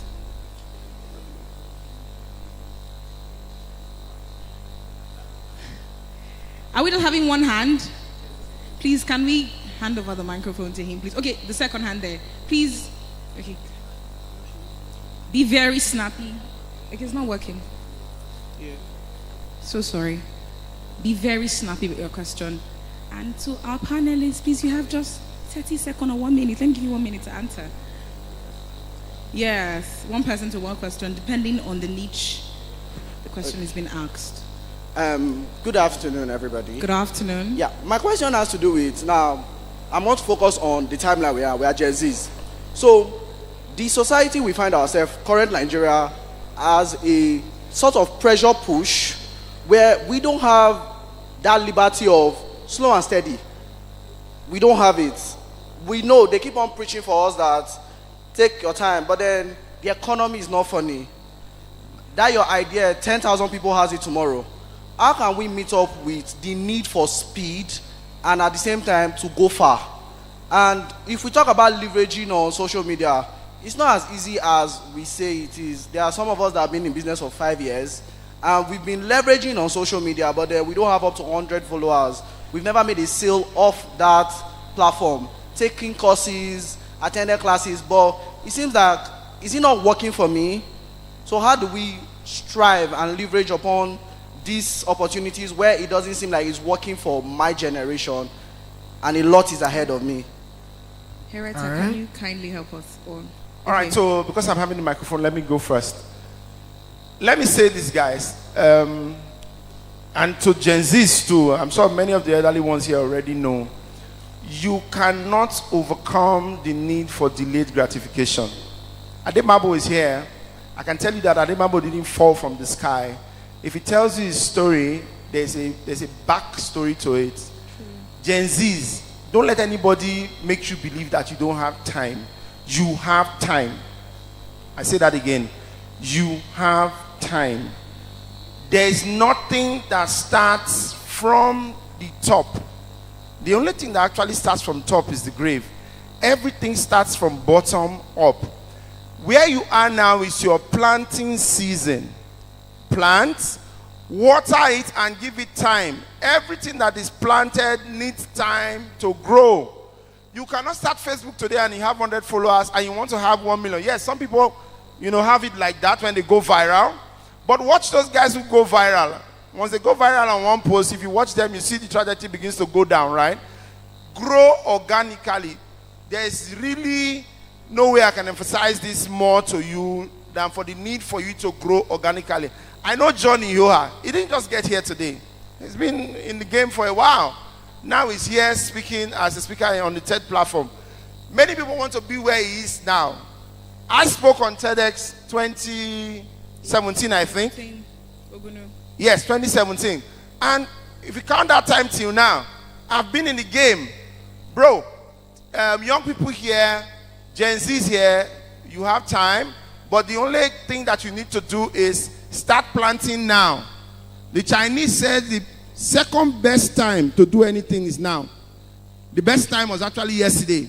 What you didn't do yesterday, do it now. Keep planting, and the more you plant, the more you water it. She spoke about consistency. Stay there. One of the problems of your generation, unfortunately, is that you want to start it now and repeat now. If you don't repeat now, you want to, uproot it and start another one again. That will take more time. Delayed gratification is key. Keep doing what you are doing, and very soon it will happen. I hope I will be able to answer you. Very briefly, somebody mentioned that if you're here and you don't know 40 persons, 40 new persons, you do not meet 40 new persons, that means you do not come for this program. You have spiritual problem, so actually. ensure you network with at least 10 if you're an introvert. Networking, you cannot emphasize the need for networking. All the speakers now that spoke, I think about 3 or 4 they've gone.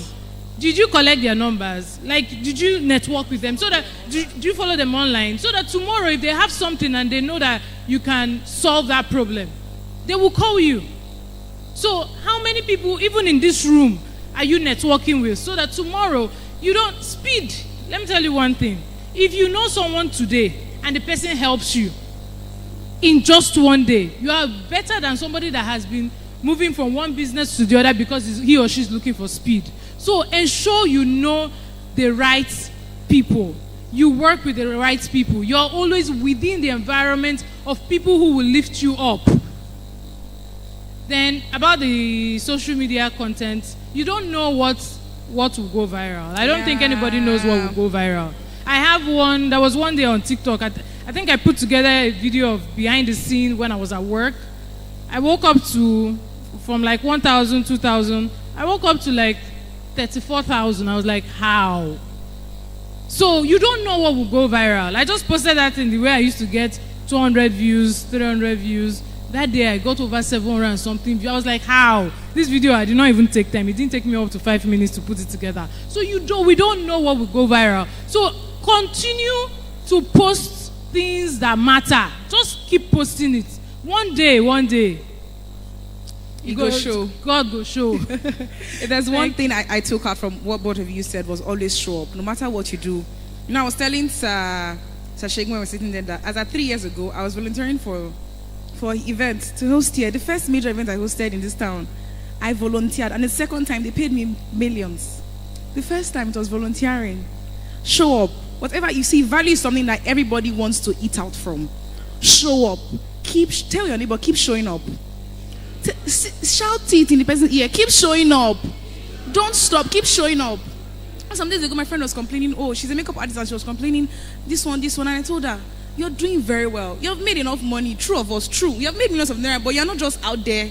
You're not out there. They don't know you. Yes. Keep showing up. That one thing, like she said, that you may not even think that it will blow up. And that one thing, Pella is everywhere now. From life that 18 years old Pella. It's annoying, but he's living the dream. He ends, you understand? Tell your neighbor, keep showing up. Showing I up. think that's all for now because of time. Can we celebrate our speakers, please? They did amazing. Thank you so much, Chief. There's one other. Oh, let's not take time for this one. We're going, so sorry. Okay, here. Let's pardon me. Just this question, please. Just to make it short, it's a media question. I just want you to, like, if you see in other countries, people used to earn from their content, like their pictures, their video content, and more. So the first question is, I just want you to share with me, based on your media experience, ways we Nigerians can actually earn from our content. Then finally, what are the key to success? I've seen you a lot online. What are the key steps that actually take you to where you are right now? Thank you. I think it still boils down to consistency. I've been in media since 2014. So what was I doing in 2014? I was still in school, actually. 2014, at every interval, anytime we finish our exams, I will go and look for one company to work. I will go and work as a reporter or as a salesperson, or I would work. So in 2014, I was a reporter. So from there, I interviewed the Commissioner for Education in Anambra that time. That's the 2014. So from there, I kept on moving up to this time where, by the special grace of God, I'm the Senior Special Assistant to the Governor of Media. It is consistency. I don't know how to overemphasize the fact that if you keep at it, you must succeed. And when it comes to making money, there are different ways people make money now. On Facebook, you can monetize. On YouTube, you can monetize and all of that. And when it comes to media, there are different ways. There's no one way that you make money. Right now, I produce documentaries. I can produce documentary for Mr. Mabo, and he would love it and pay me and say, this job was just for 2 million. Take 10 million. Do you know it can happen? Because of the quality of what you do. So aside from showing up, ensure that the work you are doing, you are the best at it. So no matter the training you have to go, you need to, anything you need to do to, develop yourself, do it. For 5 years, I was in a company called Jesdal. We produced Smart Delta. I don't know if any of you know Smart Delta. We produced documentaries tagged Smart Delta. That thing ran for a good number of years. That is where I learned how to be an online manager. That's where I learned how to be a film editor. I'm a film editor. I edited for 2 years. That's producing all these videos and all of that. I produced videos. In all of those things I was doing, I wasn't earning so much, but I was putting in, my everything. I would sleep in the office. I would do all manner of things because I knew that I just needed to deliver. So use this time you have to just keep delivering excellence. That's the only thing you can do. And it will get to a time where people will just want you to work for them. Not because maybe there is a best somewhere, but because they see that once you do the job, you will give them what they want. So anything you are doing, that's taking me back to what I said, messaging and keeping up with your momentum. Anywhere you find yourself, ensure that you strive to be the best. Do the best you can. At the end of the day, trust me, there is no way to not pay off. Am I good? Thank you. Yes, just go on and be very quick, sir. Okay, so quick one. More live English now. More live English. Forget say when I see me here, so I sit down. No, share you get. If I tell any of you that I don't offload container before, how many of you I go believe? I go believe. My palm soft too. My palm soft die. So when people see me, they will say, "Oh, you've not done any hard job before." I don't offload container. I don't work for Lagos Island. I don't work where they fuel gas. You don't suffer, bro. Like I don't suffer. But guess what? If I tell you now that I can call anybody in Spotify, I can call anybody in Boomplay. Like currently, Trustekong is the Nigerian captain and he's doing an event, a charity event in Oniko Stadium, June 22nd. I can tell you that I put a call through 25 radio stations and none of them said no. Wow. None of them said no. I called Shotlers, I called some big companies and all of them said, why? Relationship. Wherever I go, I make sure I know somebody. I can tell you, like, I was sitting down here when I texted somebody from MTN. I said, my bro, how far? See waiting the sub June 22nd. I would like your help, make you help me pull through. And the guy said, do you know that discussion has been happening? Don't worry, I will pull him out. Sure you get. So the relationship I built has been helping me. I always showed up. When I was offloading container, I think then I see job for radio station, but they say, bro, because I had the passion. They tell me, bro, we won't pay you. You get? I said, no worry. Now, and my dad had accident then. So what I had to do is in the morning, because I'm the first son, responsibilities choke. So what I now had to do is, in the morning, I'll go offload container. Because like what I was doing there was in the afternoon. Go house, care, which house? If you go house, you go late. So that you will now use water to rinse and go. Sometimes you find even nobody go tell you say it smell. But guess what? I can tell you for a fact that after everything, those people employed me, and happily I can say that after working in that radio station, I've done a lot more of other things. And another thing is handling it like it's your own. Sometimes not be your job. I go say, but when they give it to you, I promise you are learning. Because now I can tell you that I've worked with people like Davido, I've worked at Maven. If you any artist you want now, I know who to call to get that artist. If you want Fido now, I can tell you this is who to reach. I send you the number ASAP. I know they waste time. Not be cho. No be. Now show work inside they do. But what has helped me, relationship. I always showed up. And whether na fear, I don't go lie for you. So be it always post. There's a boy called BK. BK is an example of what they were saying. BK is not a Twitter person. I happen to manage BK. So what we do? We just shoot. I shoot for BK with iPhone. BK post. So one day, like what they were saying, you never know what goes viral. Yes. We shot something and BK posted. BK that has 500 followers on Twitter grew just in one day. That view hit at least 1.5 million. Everybody was reposting it. His followers grew from 500 followers to 10K. Currently, he's signed. Wow. Do you get? So showing up, always handle the things like is yours and continue building relationship. That alone, I promise you, is the final answer. Thank you so much. Thank you so much. And in all of this, they're saying that when opportunity meets what? Preparation. So show up and keep doing what you're doing because you could never know. Thank you so much. I remain Favorite Chaba, and we are happy to have us here. TEDx Warri. Celebrate yourselves, please. Thank you. Yeah. Thank you. That was a beautiful panel session.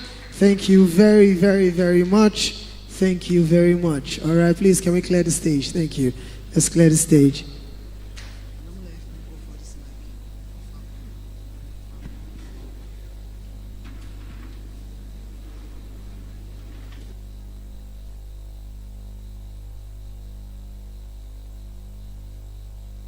All right, thank you very much. Thank you.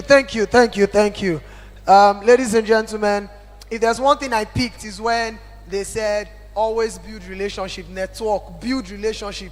Build relationship, not me say date everybody when you meet, oh. Because they say build relationship, now you ask everybody, that's not what they said, oh.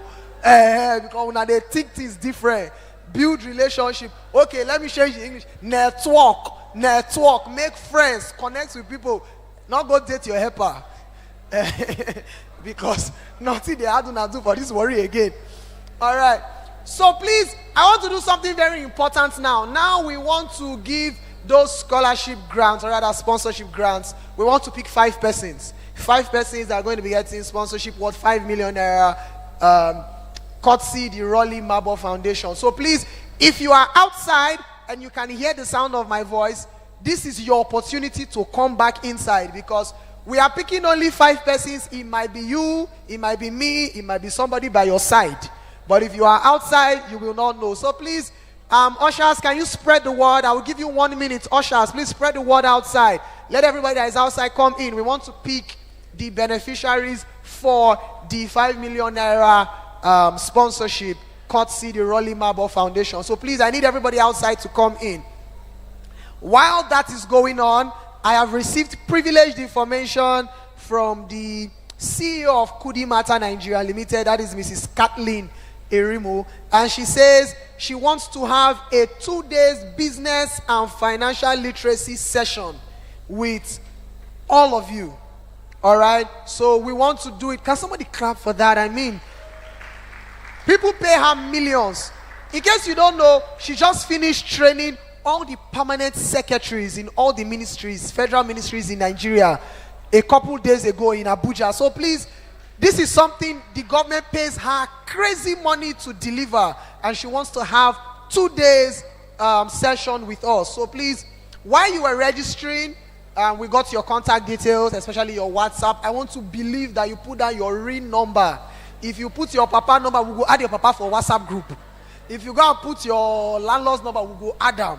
And so I want to believe you register with your own WhatsApp numbers. We will add everybody that has registered. We'll add everybody that has registered to the WhatsApp group, and then we'll create a virtual session. So 2 days, we're going to have 2 days with her, and she'll tell us more. She will expound more on how we can attain financial security and financial freedom. Thank you. Thank you. And so please, if you are outside, if you are standing, take your seat. We want to go to the 5 million naira sponsorship by the Rolly Marble Foundation, and we want to do that now. We want to do that now, real quick. Mr. Anselm, please, can I have you on stage? Thank you very much. Mr. Anselm, please, can I have you on stage? Yes. I like working with my convener. Please, a round of applause for Anselm. Come on. It's not easy to put this together, and we love what he's doing. I've introduced and recognized a lot of people, but it will be wrong for me not to give accolades to, the man who birthed the idea, and he put this together with his team, not alone. Please, a round of applause for Mr. Anselm, please. Yes, wonderful. So we want to pick stay with me. We want to pick the 5 beneficiaries for the 5 million naira sponsorship grant, courtesy the Rolly Marble Foundation. Yes, please, can you help me put the 5 key areas on the screen? Yes, can you put the 5 key areas that will be benefiting from this sponsorship on screen? Thank you. So everybody know agriculture. I think there's catering. There's welding, auto repairs, and beautiful. Agriculture, bag and shoe making, fashion design, catering, welding, auto repairs. And so we're going to take one person per category, right? That works. All right. So we want to take one person per category, one person per.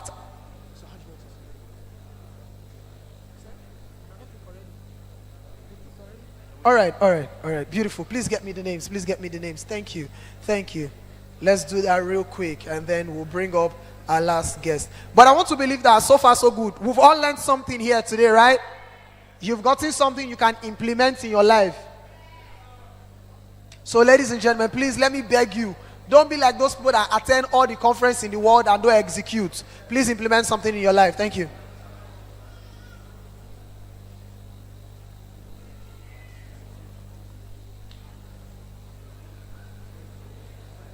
Okay. Just before we do this, by the way, there's going to be also ICT. ICT is part of it. So it's not just, these 5. ICT, I've just been informed, ICT is part of it. So it's like 6 different categories. Now,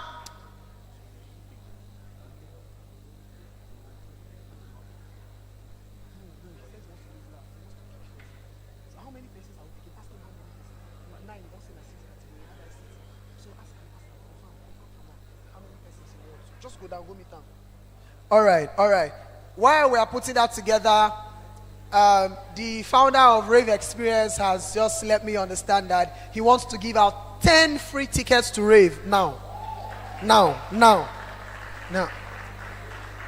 I don't go lie. People that give free tickets to event, they're not many. Even me, I'm not going to try out because the country red. So he wants to give out 10 free tickets to Rave.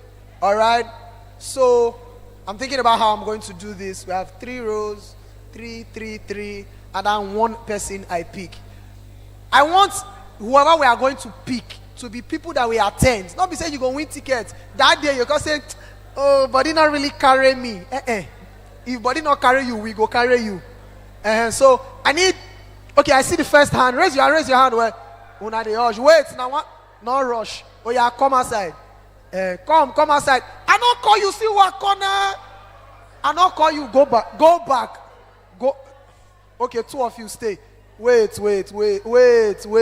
Which row you did? This row or this row?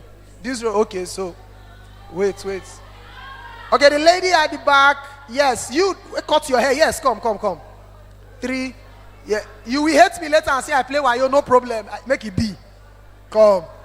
Yes, we're going to have 5 guys, 5 ladies. Gender equality.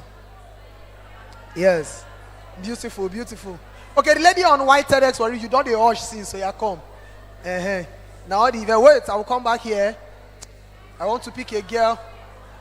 You cannot bribe. Which one is my hand has been up since? Who you they bribe? Okay. Yes, that girl on red, I think, come. So 3 ladies. Now I want to pick a guy. I'm going to pick a guy now.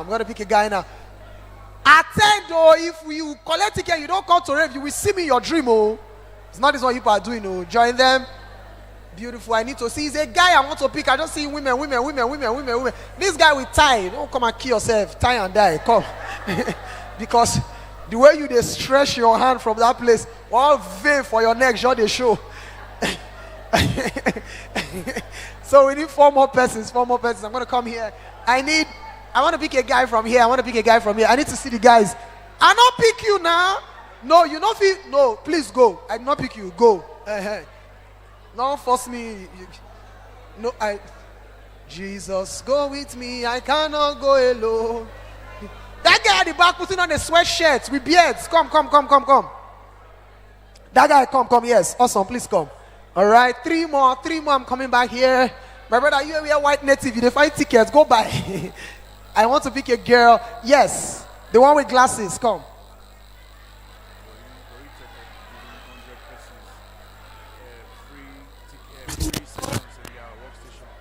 Okay.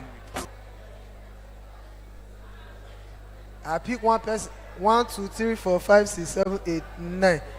No, use it. Yeah, sharp. 1, 2, wait. Just stay with me. You stay with me. 1, 2, 3, 4. So I need one more guy. Guy. I need a guy. Women are. I don't say come outside, oh. You see life? You dey walk out with swagger. And the way that you dance to the beat, to the flow like that. Oh yeah. Calm down. Calm down. Okay. Is that? Wait. It's like you're feeling like Father Christmas. Can't fight for where Wait. Hey, if you come outside, I will disqualify you. No, go back. No, I'm not going to do that. Please go back. Please go back. No, I'm not going to do that. I mean, we are adults, so let's respect ourselves as adults. Sit down. People that have money, I won't call them. I want to come from the back. That back, yes. I want to pick a lady from stay in one place. That lady on black, please come. Yes, you with scarf. Come. I want to pick another lady. I want to pick from the back.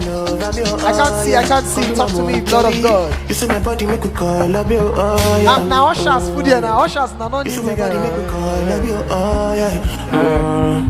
Red what? Your body divine. I say girl I cannot deny. The lady with blue hair packer, I think. Come. Is it blue? I mean red. Okay, putting on blue with red hairband. Yes, putting on blue with red hair packer. Putting on blue. Now blue be that. I know there's that's black and ash now. That's no. Look at who I'm talking about. Up and down blue hair. Yes. You have money. Why are you doing that? You buy t-shirts. You have money. How many now? 1, 2, 3, 4, 5, 6, 7, 8, 9, 10, 11, 12, 13. Okay, so let's just round it up at 20. Oh yeah, stay. We have 13. I need 7 more. This lady, yes. You know they raised your hand since last week. Oh yeah, you are white. Come. The world wants you to join them, so come. That's 14. Go away. No, you. If I pick you, let me die. That lady on scarf. Yes, come. Yes. That lady on scarf. Please come. These bros went talking, went white glass for up. Come. I go smoke that ganja until Alright. I go blind. Alright, I People want to say go I to the take back. ganja all the time. I can't Pass me the see. ganja, Sorry, give excuse me. brown I want to resin. enter the streets. Pass My me the God, ganja, let speak to up me. so take me over. No, you want to rig election. You want to rig the election here. Till I find myself 3 more. talking with the most high. Some things say me, I don't demand. Okay, so they say I should rig election for you. Yes, come out. 2 more. I can't see you. Yes, you come. There are people that are raising your hand. How many now? Count for me. 1, 2, 3, 4, 5, 6, 7, 8, 9, 10, 11, 12, 13, 14, 15, 16, 17, 18, 19. One more. Is it? 1, 2, 3, 4, 5, 6, 7, 8, 9, 10, 11, 12, 13, 14, 15, 16, 17, 18, 19, 20. How? DJ, off the music. DJ. How? I pick you, but I count 19. Okay, so it's complete. Thank you. So 20 of you are getting free tickets to the rave experience, courtesy the creator himself, Mofe Omashe says. So I don't really know how you want to do it. You have it with you. Okay, so please can I have 2 ushers or 3 ushers come down here so we can take. Okay, now a single file. If it's more than a single file, it's going to be difficult. A single file. I need you all to just follow her now. Yeah, I want them to go outside. We don't want to do it here. Okay. No. We don't want other people to join them. So yes, your name, number. Okay, name and email address. Name, email address. Just stay. No. When they start going, the queue is going to mess up. You see this way here? They will display some people on the way. I know they're not be worried again. So name and email. So just like this.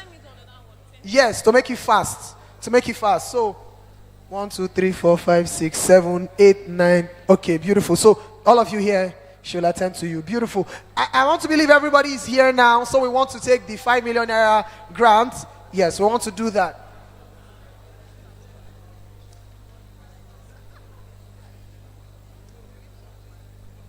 Beautiful.